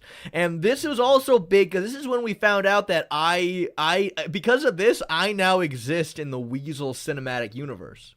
Please respond to MMA Shay's analysis. Yeah, and you know what? He knows me pretty well. He knows me pretty well. And you know how I know that he knows me pretty well? Because he said Shay. He said MMA Shay's analysis. Shay's. Guru calls me Che. You know, I mean, you have to know me to know how to pronounce my name properly. Terrible take on DC versus the current light heavyweights. Hold on. Terrible take. You think the guy that got taken down and held... Oh my god, the nameless King 9005. Thank you for joining the fan club, buddy. I really appreciate it, man. Thank you. Dude, you just now have found access to literally an infinite amount of content. Like, nobody makes members-only content like I make members-only content. You will not be disappointed. If you want to join the members-only Discord, go underneath my last members-only video about Mosvar versus Lerone Murphy, and the top comment on that video is a link to join the Discord. Down by Adesanya is going to beat Daniel Cormier, really? The guy who got his back taken in the first round against Jan Blachowicz? Taken down by Andreas Michailidis, really? No, I'm joking around. See, right when he had said all that, I was like, all right, man, it's time to fucking go to war. But then he actually says this.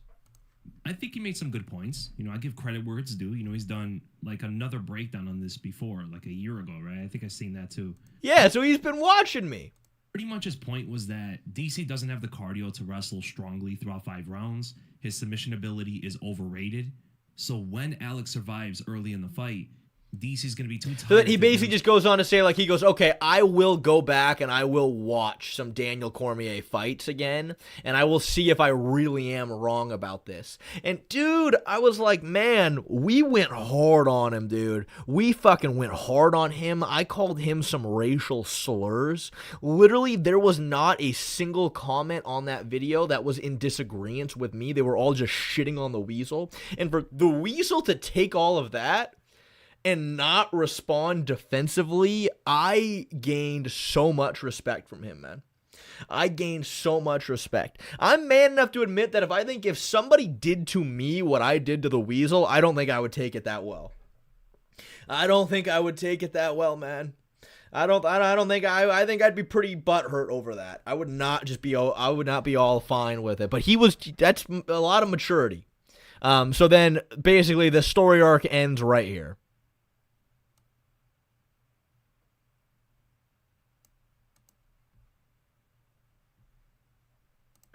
Oh, and I just remembered, I do have an updated opinion on DC versus Alex. So I rewatched some DC and Alex fights, and it's been a while since I watched a full DC fight, but going back and watching it and then thinking about him fighting Alex Pereira, honestly, I could see Alex beating him for sure. DC's too open to the body. He just like waddles forward in the stand-up. His wrestling would be strong early, but he does slow down, and his takedowns do get weaker throughout the fight. And if Alex is not giving up his back, he could get hit by some ground and pound shots like, even the way DC was laying those elbows on Rumble. The first 2 rounds would be pretty tough for Alex, I think, but honestly, DC's back takes are not as great as we remembered. He doesn't get the hooks in that well or fast enough. I think Alex would be able to escape before DC secures both hooks. There is a pretty good chance he gets out of the second round, and then it's bad for DC. He's going to be walking into shots, and eventually I think Alex could put him away. I'm telling you guys, if you haven't watched a DC fight in a while, go back and watch some of his fights, and then think about Alex. So, dude, I mean, so then when he did this, I decided to make our response video to him members only. And again, I really didn't want to do that because Donlo did such a good job on the edit, but I didn't want that video to stay up of me just completely fucking tearing him down when he just maturely was like, okay, yeah, I was wrong. So I was like, all right, man, we're just gonna move on from that. But anyway, yeah, that's got to be A tier to me. You know what? I'm gonna put that. It clears aliens. It clears aliens. You know what? I think my gambling arc has to go S based on how this tier list is going, and I'm gonna put this high A. I'm going to put it high A, I think. Yeah, I think that's fair. And obviously, Mussolini. This is Colt Killer. Colt Killer is one of, like, my, like, main benefactors these days. Like, fucking Colt Killer is one of the few people, like, keeping a solid roof over my head these days. With you know, he's a top donator, to say the least. And we love him. He's a legend around here. And this is him. Like, to me, for the rest of my life, and I mean this wholeheartedly, anytime somebody brings up Mussolini, Colt Killer will pop into my head at the same time. That's just what's going to happen for the rest of my life. I think it clears 7-Eleven Slurpees, but it is a slightly more niche topic, and it's a bit more recent, so I'm going to keep it in the bottom tier. All right, obviously the debate with me and Kenneth, that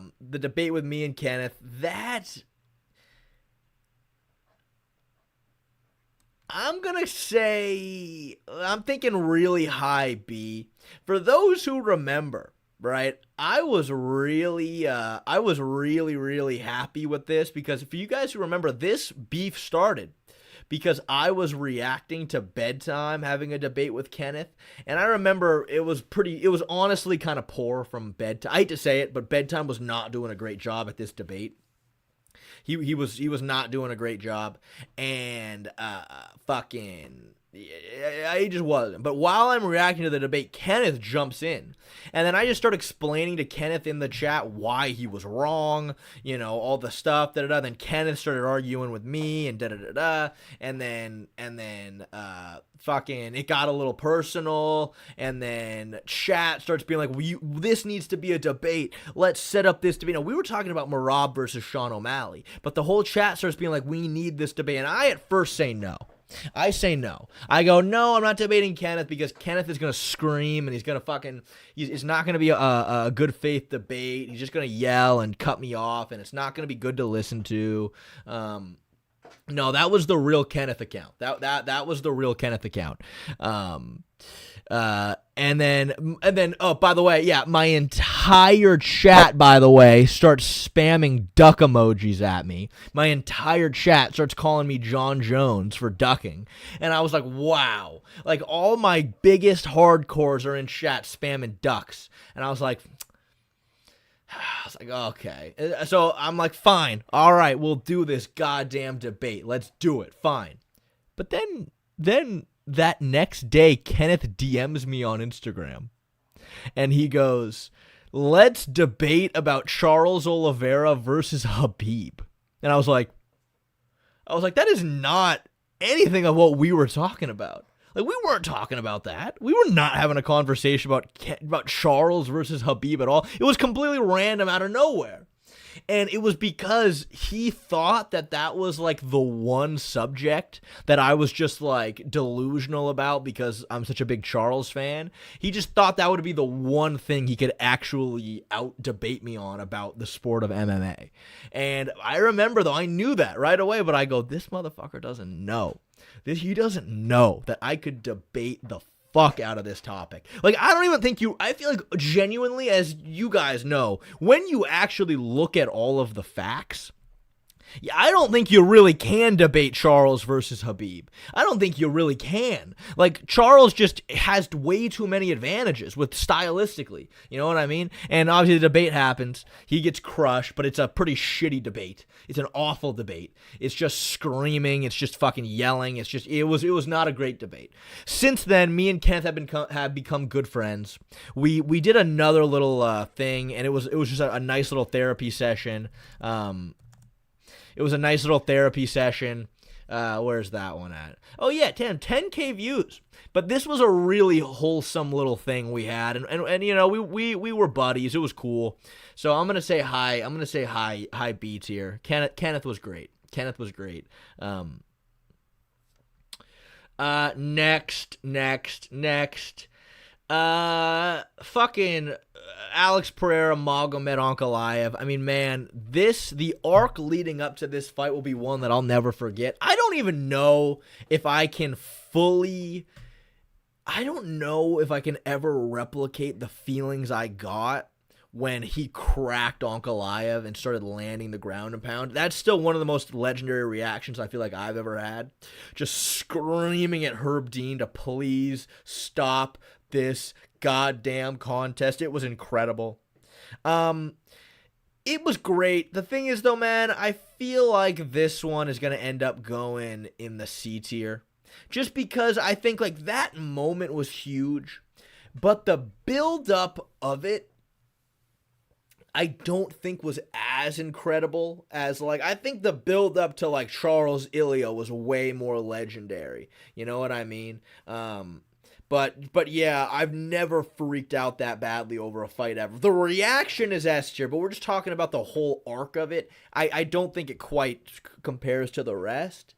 But, you know, that's what I'm going to say. Now, we're down to some pretty elite fucking topics. We're down to some real elite topics over here. Charles Oliveira just takes the absolute cake for being S tier. Now, at this point, like, it shouldn't be any secret to what...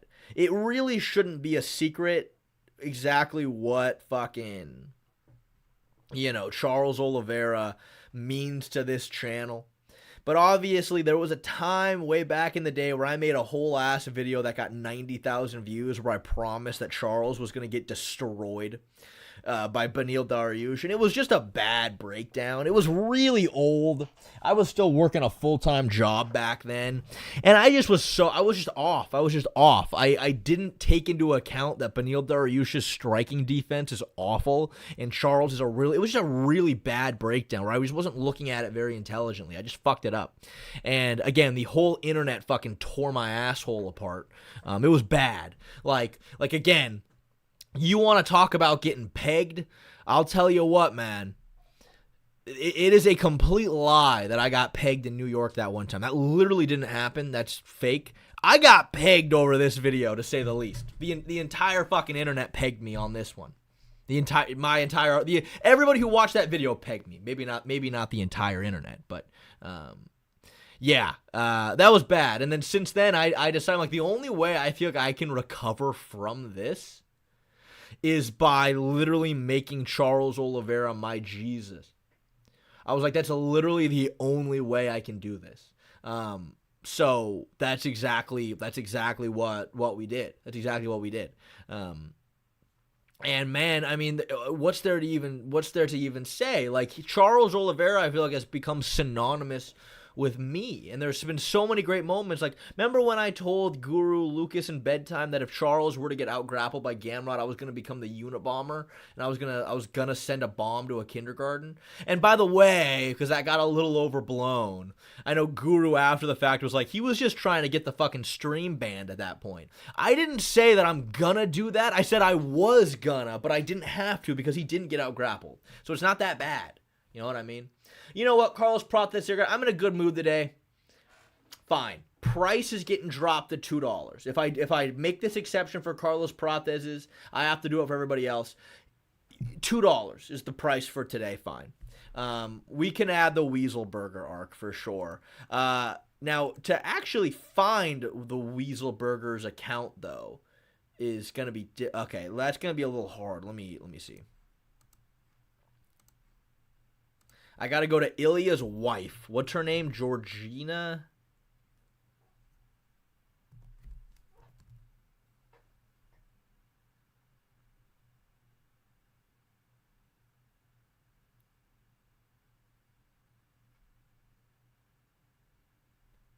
Guys, what's Ilia Topuria's wife's name? Help me out. It's Georgina what? What's her Instagram tag?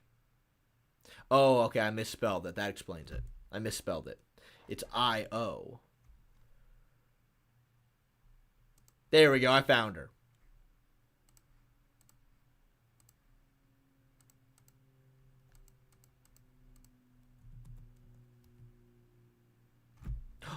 Oh, there he is. There he is. There he is. People forget, man. People forget. I followed Weaselburger. He accepted my follow request, and then I DM'd him asking him about his relationship with Ilia's wife, and he never responded. But he viewed it. He viewed it. So that was a great moment. Cool. Can you add your getting teeth arc? Oh, that's a good one. That is a good one. You know why that's such a good one? Because, motherfucker, you type in just MMA Shay, it's just the first thing you fucking see are me without my teeth. It's like the first thing you see. Bedtime made fun of my teeth. Dude, back then, my streams just were like complete bullshit. Like, it was just complete bullshit. I had a 5-hour stream titled This, where at no point did I ever actually talk about bedtime saying anything about my teeth.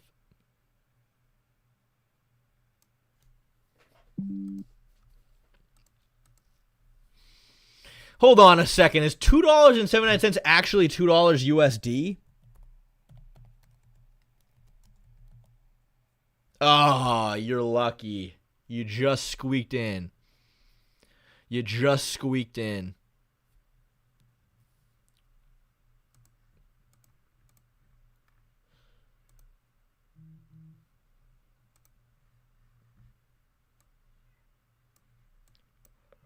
Hold on, my babies want to come in. Come here, Pooh. Come on. Oh, never mind. I love when my cat cries at the door to get in and then just fucking walks away when I open the door. Tuxie, my name's $2. I miss when Shay had no teeth, more humble. Sometimes I miss not having my two front teeth too, but I'll tell you what, man. You know, pretty much every single person close to me was kind of upset that I got new teeth. Like, I remember all my training partners were like, dude, why did you do that? You looked so cool without them. I wish females felt the same way about missing your two front teeth, because generally they weren't super into it. But yeah. All right, dude, Irving Weaselburger, I think, has to go. He doesn't quite clear Bigfoot, but dude, I remember, man, I remember this stream, we were trying to psychoanalyze Iliia and find like weak points in his psyche to try to like get some stuff for Charles to say to him during the press conference. Weaselburger, we kind of went insane. We kind of went crazy. Like, I literally lost my mind during that stream. And Irving Weaselburger will always... here's the thing. All of these things are legendary. All of them. Maybe minus this guy. He's not legendary. But all of these are legendary. But I don't know. I just... You know what? Bigfoot... I'm realizing a flaw here. Bigfoot clears cage side. And Weaselburger clears cage side too. I think that's a more fair way to put it. Yeah, I agree with you guys. And it's crazy to think that there are definitely some people right now watching me who just never even knew I didn't have my two front teeth. They just didn't know. And you know what's funny? I remember I debuted my two front teeth. The first people on the internet to see them were Bedtime Guru and Lucas. We were all chatting before the stream started, and they brought up the fact that they're like, oh yeah, and you don't have any teeth. And I go, oh dude, no, I actually do have teeth now. And I turned my camera. I'm like, look, I just got them. and they were all happy for me. But yeah, I agree. I mean, fuck it. I guess we'll talk about the teeth. Me not having teeth, that's S tier, dude. That was S tier. Like, that was one of the absolute main things about me for the longest time, you know? That was me. Like I was almost known more for not having my two front teeth than I was known for talking about MMA at a certain point, you know? You know what? Icy Hot's got to dip below my gambling addiction. My gambling addiction goes ahead of staying gay with Shay, too. My teeth goes ahead of Icy Hot. My teeth was way... You know what? Icy Hot has to drop to A. Has to drop high A, I think. But yeah, it's got to be S. It has to be. It absolutely has to be. Oh, Gleeglog Schlog. You were 10 months of being a member. Shay, I was arguing with someone that Yuri would beat Prime Brock and Prime DC. Am I stupid? Yuri kills both of them after they gas from wrestling. Yeah, I think so. No, I agree. Yeah, Yuri destroys a Prime Brock Lesnar.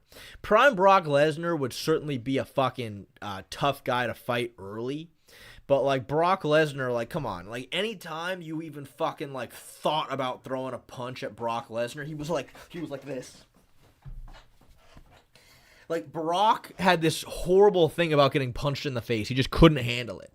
And again, right, he was just a pure... It's crazy to think that, though, he did just legitimately fair and square become a UFC champion.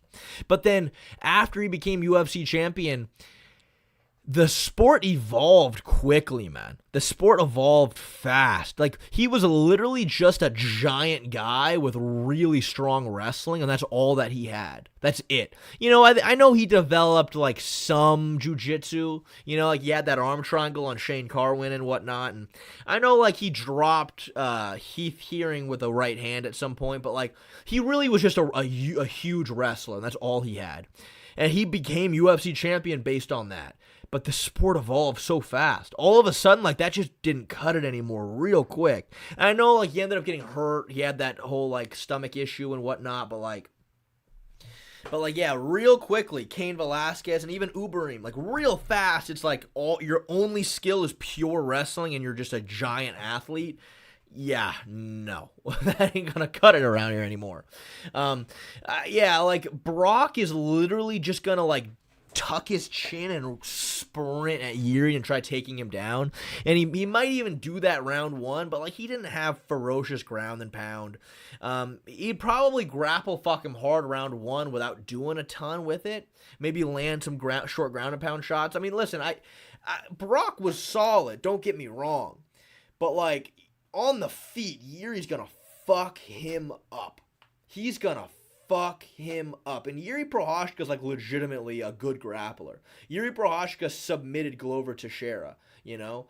Glover Teixeira is very, very high-level grappler for the 205-pound division. You know what I mean? You know, who knows? Maybe Brock did have some... Like, when Brock fought, fucking, what's his name? I'm picturing his face right now. The guy that knee-barred him in the very first UFC fight that he had, and then he came back and beat him afterwards. Oh my god. I'm literally picturing him in my head. Someone help me. Frank Mir. I remember against Frank Mir, he was fucking him up with just short ground and pound shots, short ground and pound shot. But the thing is, though, Frank Mir wanted to be on the bottom. Frank Mir was trying to play jiu-jitsu off of his back. Yuri's just going to keep turtling and trying to stand back up. And then Brock's going to have to keep taking him down over and over again. And eventually he's going to get tired. And then he's going to get literally fucking brutalized on the feet. Like, Yuri's going to fuck him up on the feet. Daniel Cormier. Daniel is a little bit tougher for the first couple of rounds. But yeah, like, literally, dude, Daniel Cormier really struggled wrestling after round 2. And Daniel Cormier would literally waddle at you. He literally would just waddle at you with his X guard and try to walk at you. He's also gonna get brutalized. But anyway. All right. It's going to be hard here to decide what gets put where at this point. But All right, me versus Lucas Tracy. Dude, this fucking video, man. Again, it's such a niche topic. It didn't pop up because I'm live streaming right now, but it should be my cover video on the channel. It's at like 70,000 views, which is insane for such a niche video topic. You know what I mean? Like, I'm like beefing some other MMA YouTuber 2 years ago, and this shit got 70,000 views. Is crazy. But dude, it's S tier, man. It's S tier. This was a huge moment for our channel. And again, right, like, as much, I literally fucking love Lucas Tracy. Like, I love him. He's probably one of the best, nicest, greatest guys I've ever met. But he was asking for it, man. He was asking for it when I told him I was going to make a diss track about him, and he got really upset. But, you know. Oh, Gleeglog Schlog. Oh, my God. Gleeglog Schlog. Everybody read what Gleeglog Schlog just said. Bro, that just fucking reminded me. That reminded me of some channel lore that I completely forgot about that could easily be put on this fucking tier list.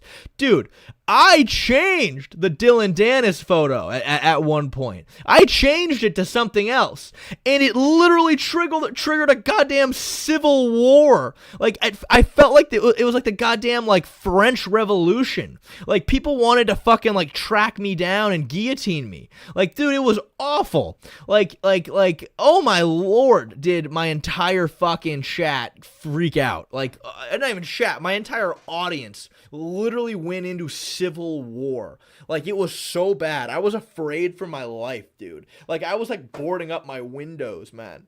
I was boarding up my windows. I changed it to my Instagram profile picture because I was like, all right, you know, being a Taekwondo prodigy is like a big fucking moment. It's like a big thing for me.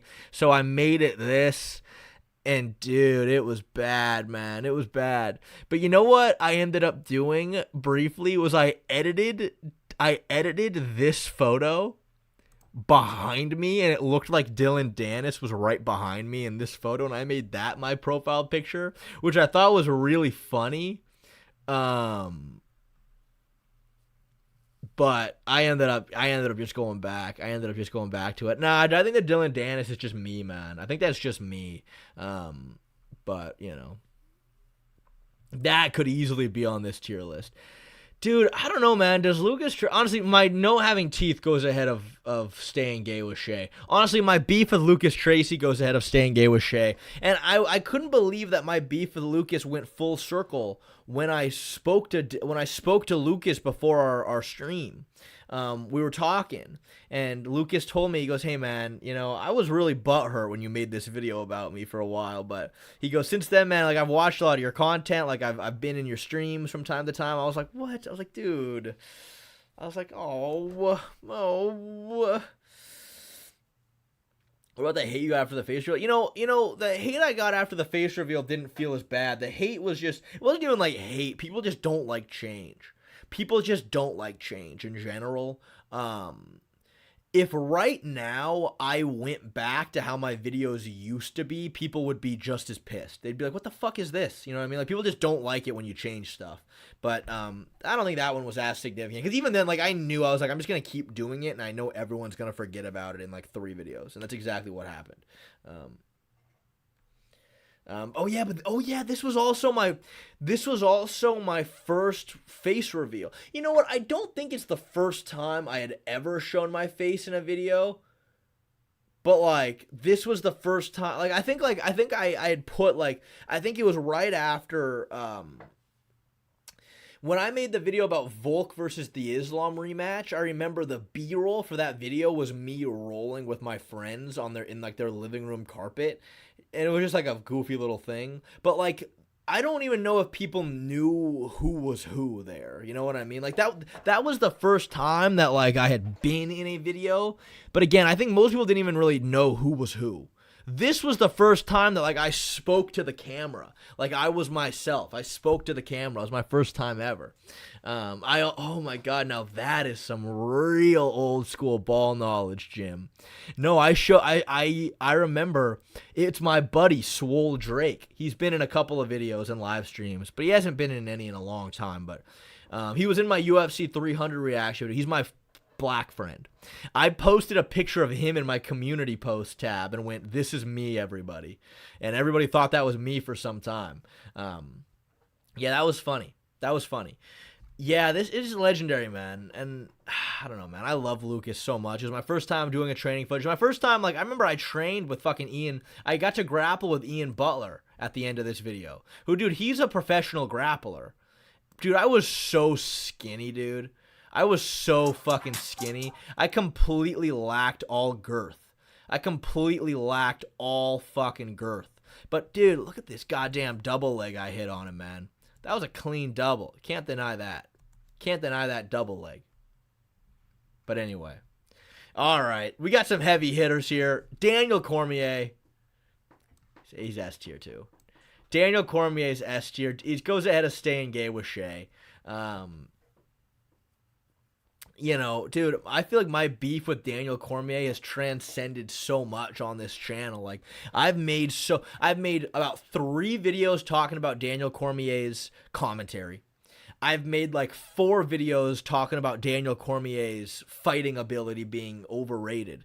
Again, it's not quite two Charles, but like it's like you got two opposite sides of the same coin here. You got 2 sides of the same coin. On one side is my love for Charles, and on the other side is my beef with Daniel Cormier, you know? Man, just fucking, just legendary, man. Legendary. Yeah, I guess maybe it means a little bit more, because Lucas was just one video. And obviously since then, me and him, like, I literally don't think I can love a human being more than Lucas. He's like the best guy in the world. But Daniel Cormier, I still to this day hate him with all my heart and soul. Man, I think one day I'm going to run into Daniel Cormier. And the reason I say that was as I've been close before. My youngest sister, who you guys don't know at all, she's in high school still, and she called me and went, "Brother, there's a wrestling tournament going on at my high school, and Daniel Cormier's here." I was like, "What?" He's like, "Yeah, he's here. Like, you should, like, come." And then I was like, oh my God. Like, imagine, like, I could get someone to record, like, paparazzi style as I fucking, like, start some beef with Daniel Cormier. You know what I mean? Like, how legendary would that be? I just couldn't get there in time. Like, my sister found out at the very end, and then, like, before, like, I was about to go, then I found out the tournament had just ended and he left. So, I don't know. But listen, I think it can happen one day. But, yeah, legendary. 421 AC. Thank you for the 1 month of being a member. Not $2. Well, no, technically you sent me $5 with what you just did. So true, you gave me more than $2. But do you have any particular thoughts on the RDR Allen would have been Hernandez YouTube commentary stream? You're asking, like, just what are my thoughts when Guru, Bedtime, Lucas, me, and that other guy, who I frankly don't know who he is, did that live stream together.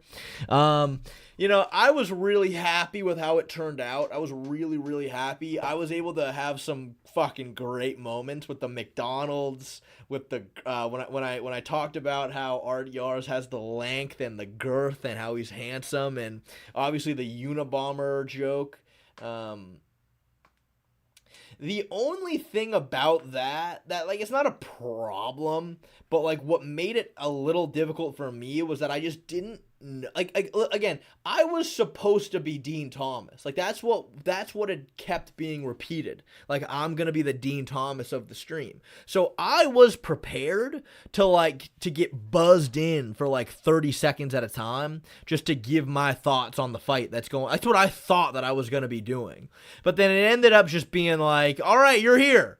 And then I'm just like sitting there, and I'm like, and I would like say something, like, and again, we had some great moments, but then like I didn't want to like overdo it, because again, like I felt very fortunate to have even been invited to that. I didn't want to like overdo it. I didn't want to like, try to like over speak. I don't know. Point is, the whole time, like, I'm not 100% sure what my role was there. I didn't know what exactly was wanted of me, other than, you know what I mean? Again, I was prepared to be Dean Thomas. I ended up just getting buzzed in and was there for like minutes at a time. You know what I mean? But I thought it was great. We had some legendary moments. I know the day after, when Guru was streaming, so many people were talking about how in the chat that I stole the show. I was like, thank you. I tried. I knew we had some funny things planned. So it was great. I really enjoyed it. I don't know if it'll ever happen again. If it did, I know Guru said if it did, I would definitely be invited back, which I appreciate it. I would just like try to like this time now that I actually have Guru on Instagram, I can actually fucking text him if I ever wanted to. I would ask him this time, like, so what exactly do you want of me? You know what I mean? So I can be a little bit more prepared, rather than just like, all right, I'm in, and then I'm just sitting there like, what do you guys need of me? Like, you know what I mean? Apparently Lucas won't reply to bedtime and Guru's DMs anymore. Okay, fair enough. Yeah, that is a problem. You kind of need him to be there. I'm at my best when I like to be the guy getting buzzed in and just do some funny. Dude, I've got so much shit planned for the next time they do it. I've got so much shit planned.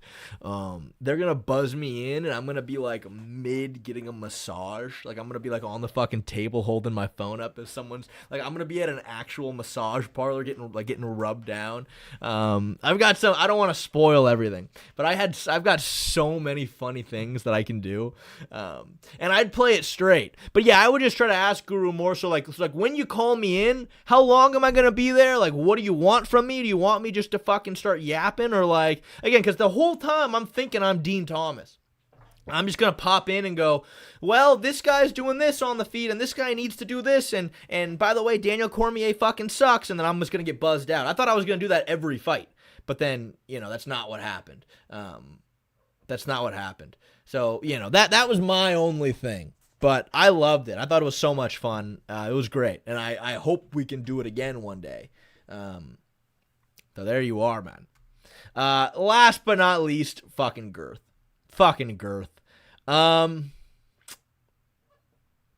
Dude, I shed a tear. I shed a tear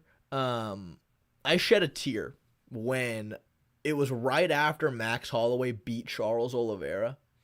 It was my recap video right after that.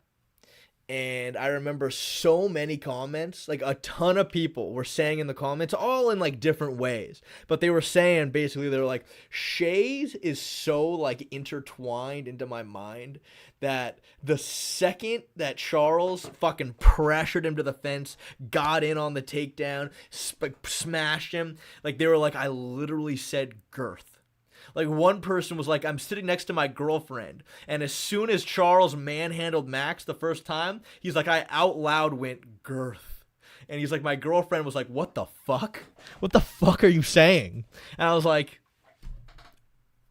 I shed a little tear. Because, dude, Girth, like, you can't, like, there are only a few things.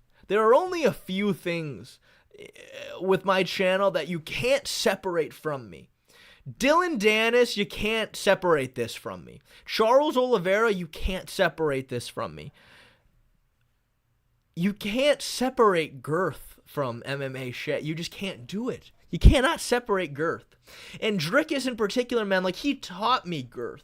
Because, like, listen, like, I think we were all aware of the fact that being a really big, strong guy is important for MMA, obviously, right? Obviously. You know what I mean? We all know that. But, like, Drickus du Plessis, like, like, when I was studying his game and trying to understand what made him good, it was just like, yeah, there's no, it's just, it literally is the fact, like girth, you know what I mean? Girth. It's girth. Like, you see it, right? Girth is why he's so good. Girth is why Charles Oliveira manhandled Max. It's so important, and it taught me why that was so important. It taught me why it's so important, and why girth maxing should be a protocol that every single MMA fighter is on. You know? Wow. Well, I mean, boys and girls, I mean, we did it. We did it. That's it. This is a great stream. This was a fun stream. I really, really enjoyed it. Man. Yeah, I mean, I'm sure there's more, but it might need a part 2. Yeah, I just didn't. I mean, I don't know. I know so a lot of you guys donated for extra stuff. There's probably more, but I just didn't. I didn't. You know, off the top of my head, these were all that I could come up with off the top of my head. But yeah. Well, oh yeah, Jalen Turner, oil fund. Yeah, oil fund, I guess. Leaked phone number, yeah, but that's not like, you know, my leaked phone number was nothing, man. Like, nothing ever actually happened because of that. I did start getting some phone calls after that, but then I just never answered them and they just stopped, you know.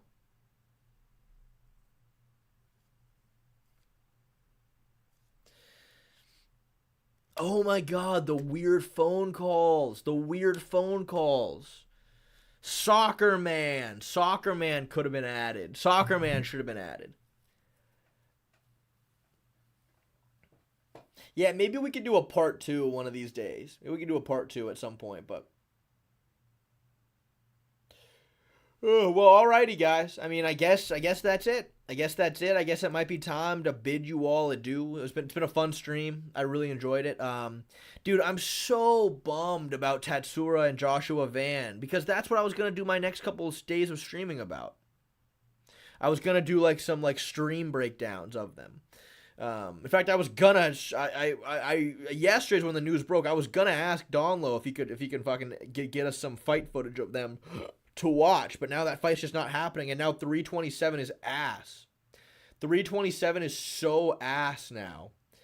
It's moved to next month. Still, 327 is gonna suck, dude. It's a terrible card. The co-main event now is fucking Curtis Blades versus Josh Hokett or whatever. Like, I don't even know who Josh Hokett is. Who the fuck's Josh Hokett?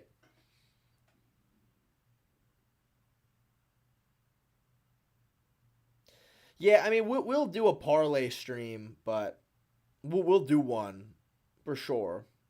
It's Paulo?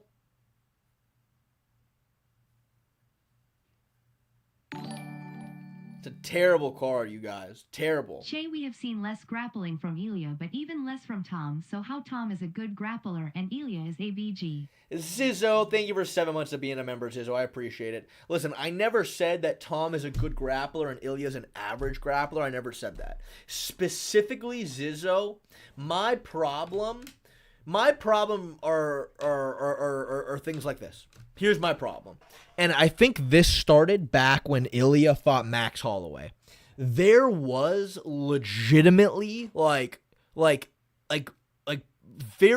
people were saying very confidently, people were predicting, a lot of people were predicting that Ilia Topuria was going to submit Max Holloway. That was a big enough thing being talked about that I even addressed it in my full video. And I'm like, he's going to submit Max Holloway based on fucking what? Like, listen, I'm not saying it won't happen. But what I am saying is, how the hell do you know that? Like, where are you getting that from?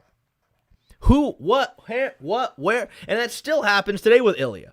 Some people who are speaking that will go unnamed are just like, oh, no, Iliia, he just would win by submission. I'm like, based on what?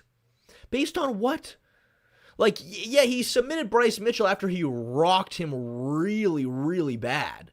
You know, like, no one's saying that he doesn't have good grappling. But just like, what do you mean? And again, obviously, right, the Max Holloway fight happens, and Max immediately just stands back up after getting taken down. Immediately. You know? Like not being able to submit Yusuf Zalal is not evidence for me that he's just simply gonna submit Max Holloway. You know what I mean? I don't need to watch his fights outside of the UFC to tell me whether or not he has, you know what I mean? That I'm not gonna watch his fights at local promotions and go, oh yeah, he'll submit Max Holloway. He just is gonna do that. Yusuf Zalal is legit. Back when he took that fight on a week's notice and he was a tadpole is different. Very different, man. The card's good. There's a lot of highlight I points, think but that losing Iliia is a Van Twyra good hurts it a bit. grappler. Also, I've seen Costa him versus grapple and do Mirza Khan is jiu-jitsu the in co-main. transition. I think he's very good. I think he's very, very good. But I'm not going to sit here and predict that Iliia is going to win via submission against any elite fighter. I mean, unless he rocks them first. You know what I mean? Like, yes, if Iliia cracks you on the chin, then sure. But, like, I based on everything we know about Ilia Topuria, I would... Like, okay, Justin Gaethje, he can submit Justin Gaethje. I know he can submit Justin Gaethje. For sure. I know he's capable of that. But, like, yeah, anyone who sits here and just goes, oh, yeah, Iliia will win by submission, I'm like, you're just saying that. You don't actually know that. You're just saying it. Oh, Colt Killer, the $7 Canadian. The card's good. There's a lot of highlight fights, but losing Van Twyra hurts a bit. But also Costa versus Mirza Khanov's the co-main. Oh, okay. That's not bad, actually. Costa Mirza Khanov's not bad. We'll do a full card breakdown for sure one of these days, sometime this week. Listen, again, I don't know, man. I have a different standard. You know what I mean? I have a different standard, I guess. I know you guys, I know a lot of you hardcores out there are like, well, the card, though, has potentiality to be exciting. And I'm like, that's great and all. That's great and all. But what I need to see is the name power. That's what I want to see. I want to see the name power. And that's what this card completely lacks. That's what this card 100% lacks. Gamrot on the prelims, that's worse. He should be on the main card. He should be on the main card. It's terrible. He should be on the main card. I will look at the card, and I will prove to all you that it's terrible.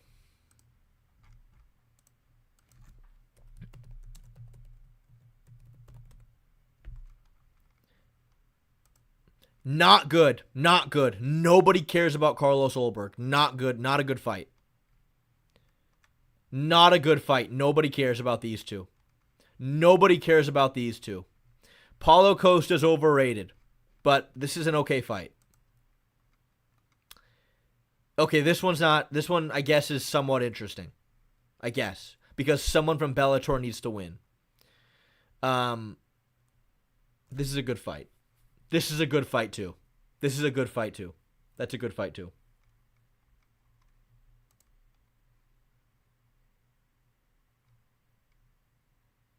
This fight should have happened 10 years ago. Hopefully, Tatiana Suarez also in this fight makes a complete mockery out of the sport of wrestling, and then we can shit talk Daniel Cormier again. Listen, guys, there's no name power, there's no star power, there's no star power here. But like, yeah, I guess some of these fights do have some potentiality. I didn't know Kevin Holland was fighting Randy Brown. That's an interesting fight. Cub Swanson, this is his retirement fight. He trains an MMA team that I've worked with before, called Bloodline.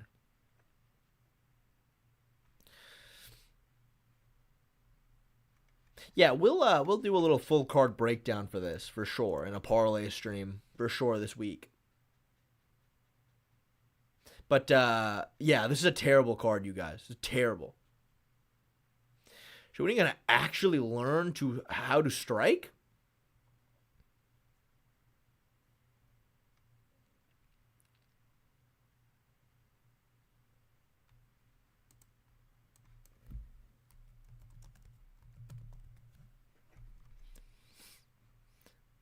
You're telling me I don't know how to strike? This little Asian boy didn't know what the fuck was coming. You're telling me Chris Ramos, who got embarrassed by me, you think he knew how to strike?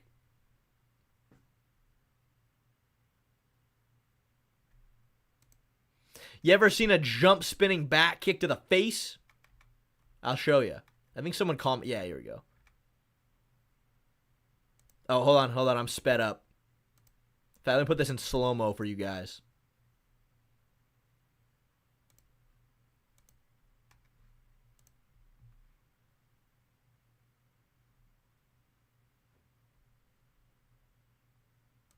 Boom. Boom. Boom. I was very skinny. I weighed in at 160 pounds for this fight. Same day weigh-ins.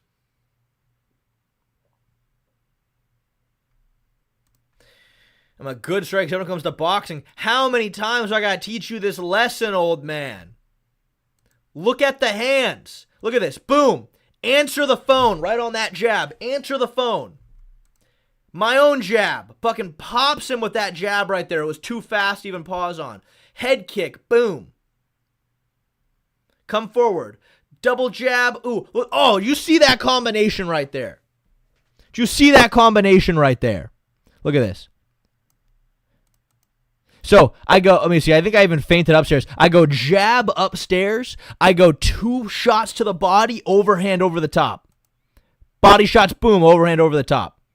Look at that. Look at the feints. Look at the feints. Look at the feints. Look at these feints. And look at how I was making him react to these feints upstairs. Boom, uppercut, body shot, body shot. Oh, feint with the hands to get the guard back up right into the double leg. Boom.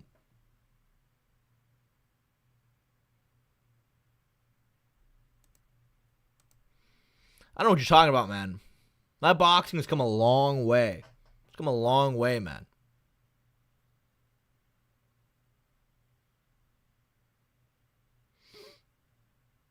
Anyway, guys. I do appreciate you guys coming today. I really appreciate you guys coming. I love you guys a lot. I really appreciate you. I will see you guys later. Why no headgear? Because I'm not a pussy. And also, I mean, honestly, because he had a fight. The guy I was sparring in that fight, the guy I was sparring, he was getting ready for a fight. He was getting ready for an MMA fight.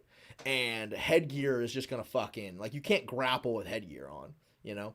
But anyway, guys,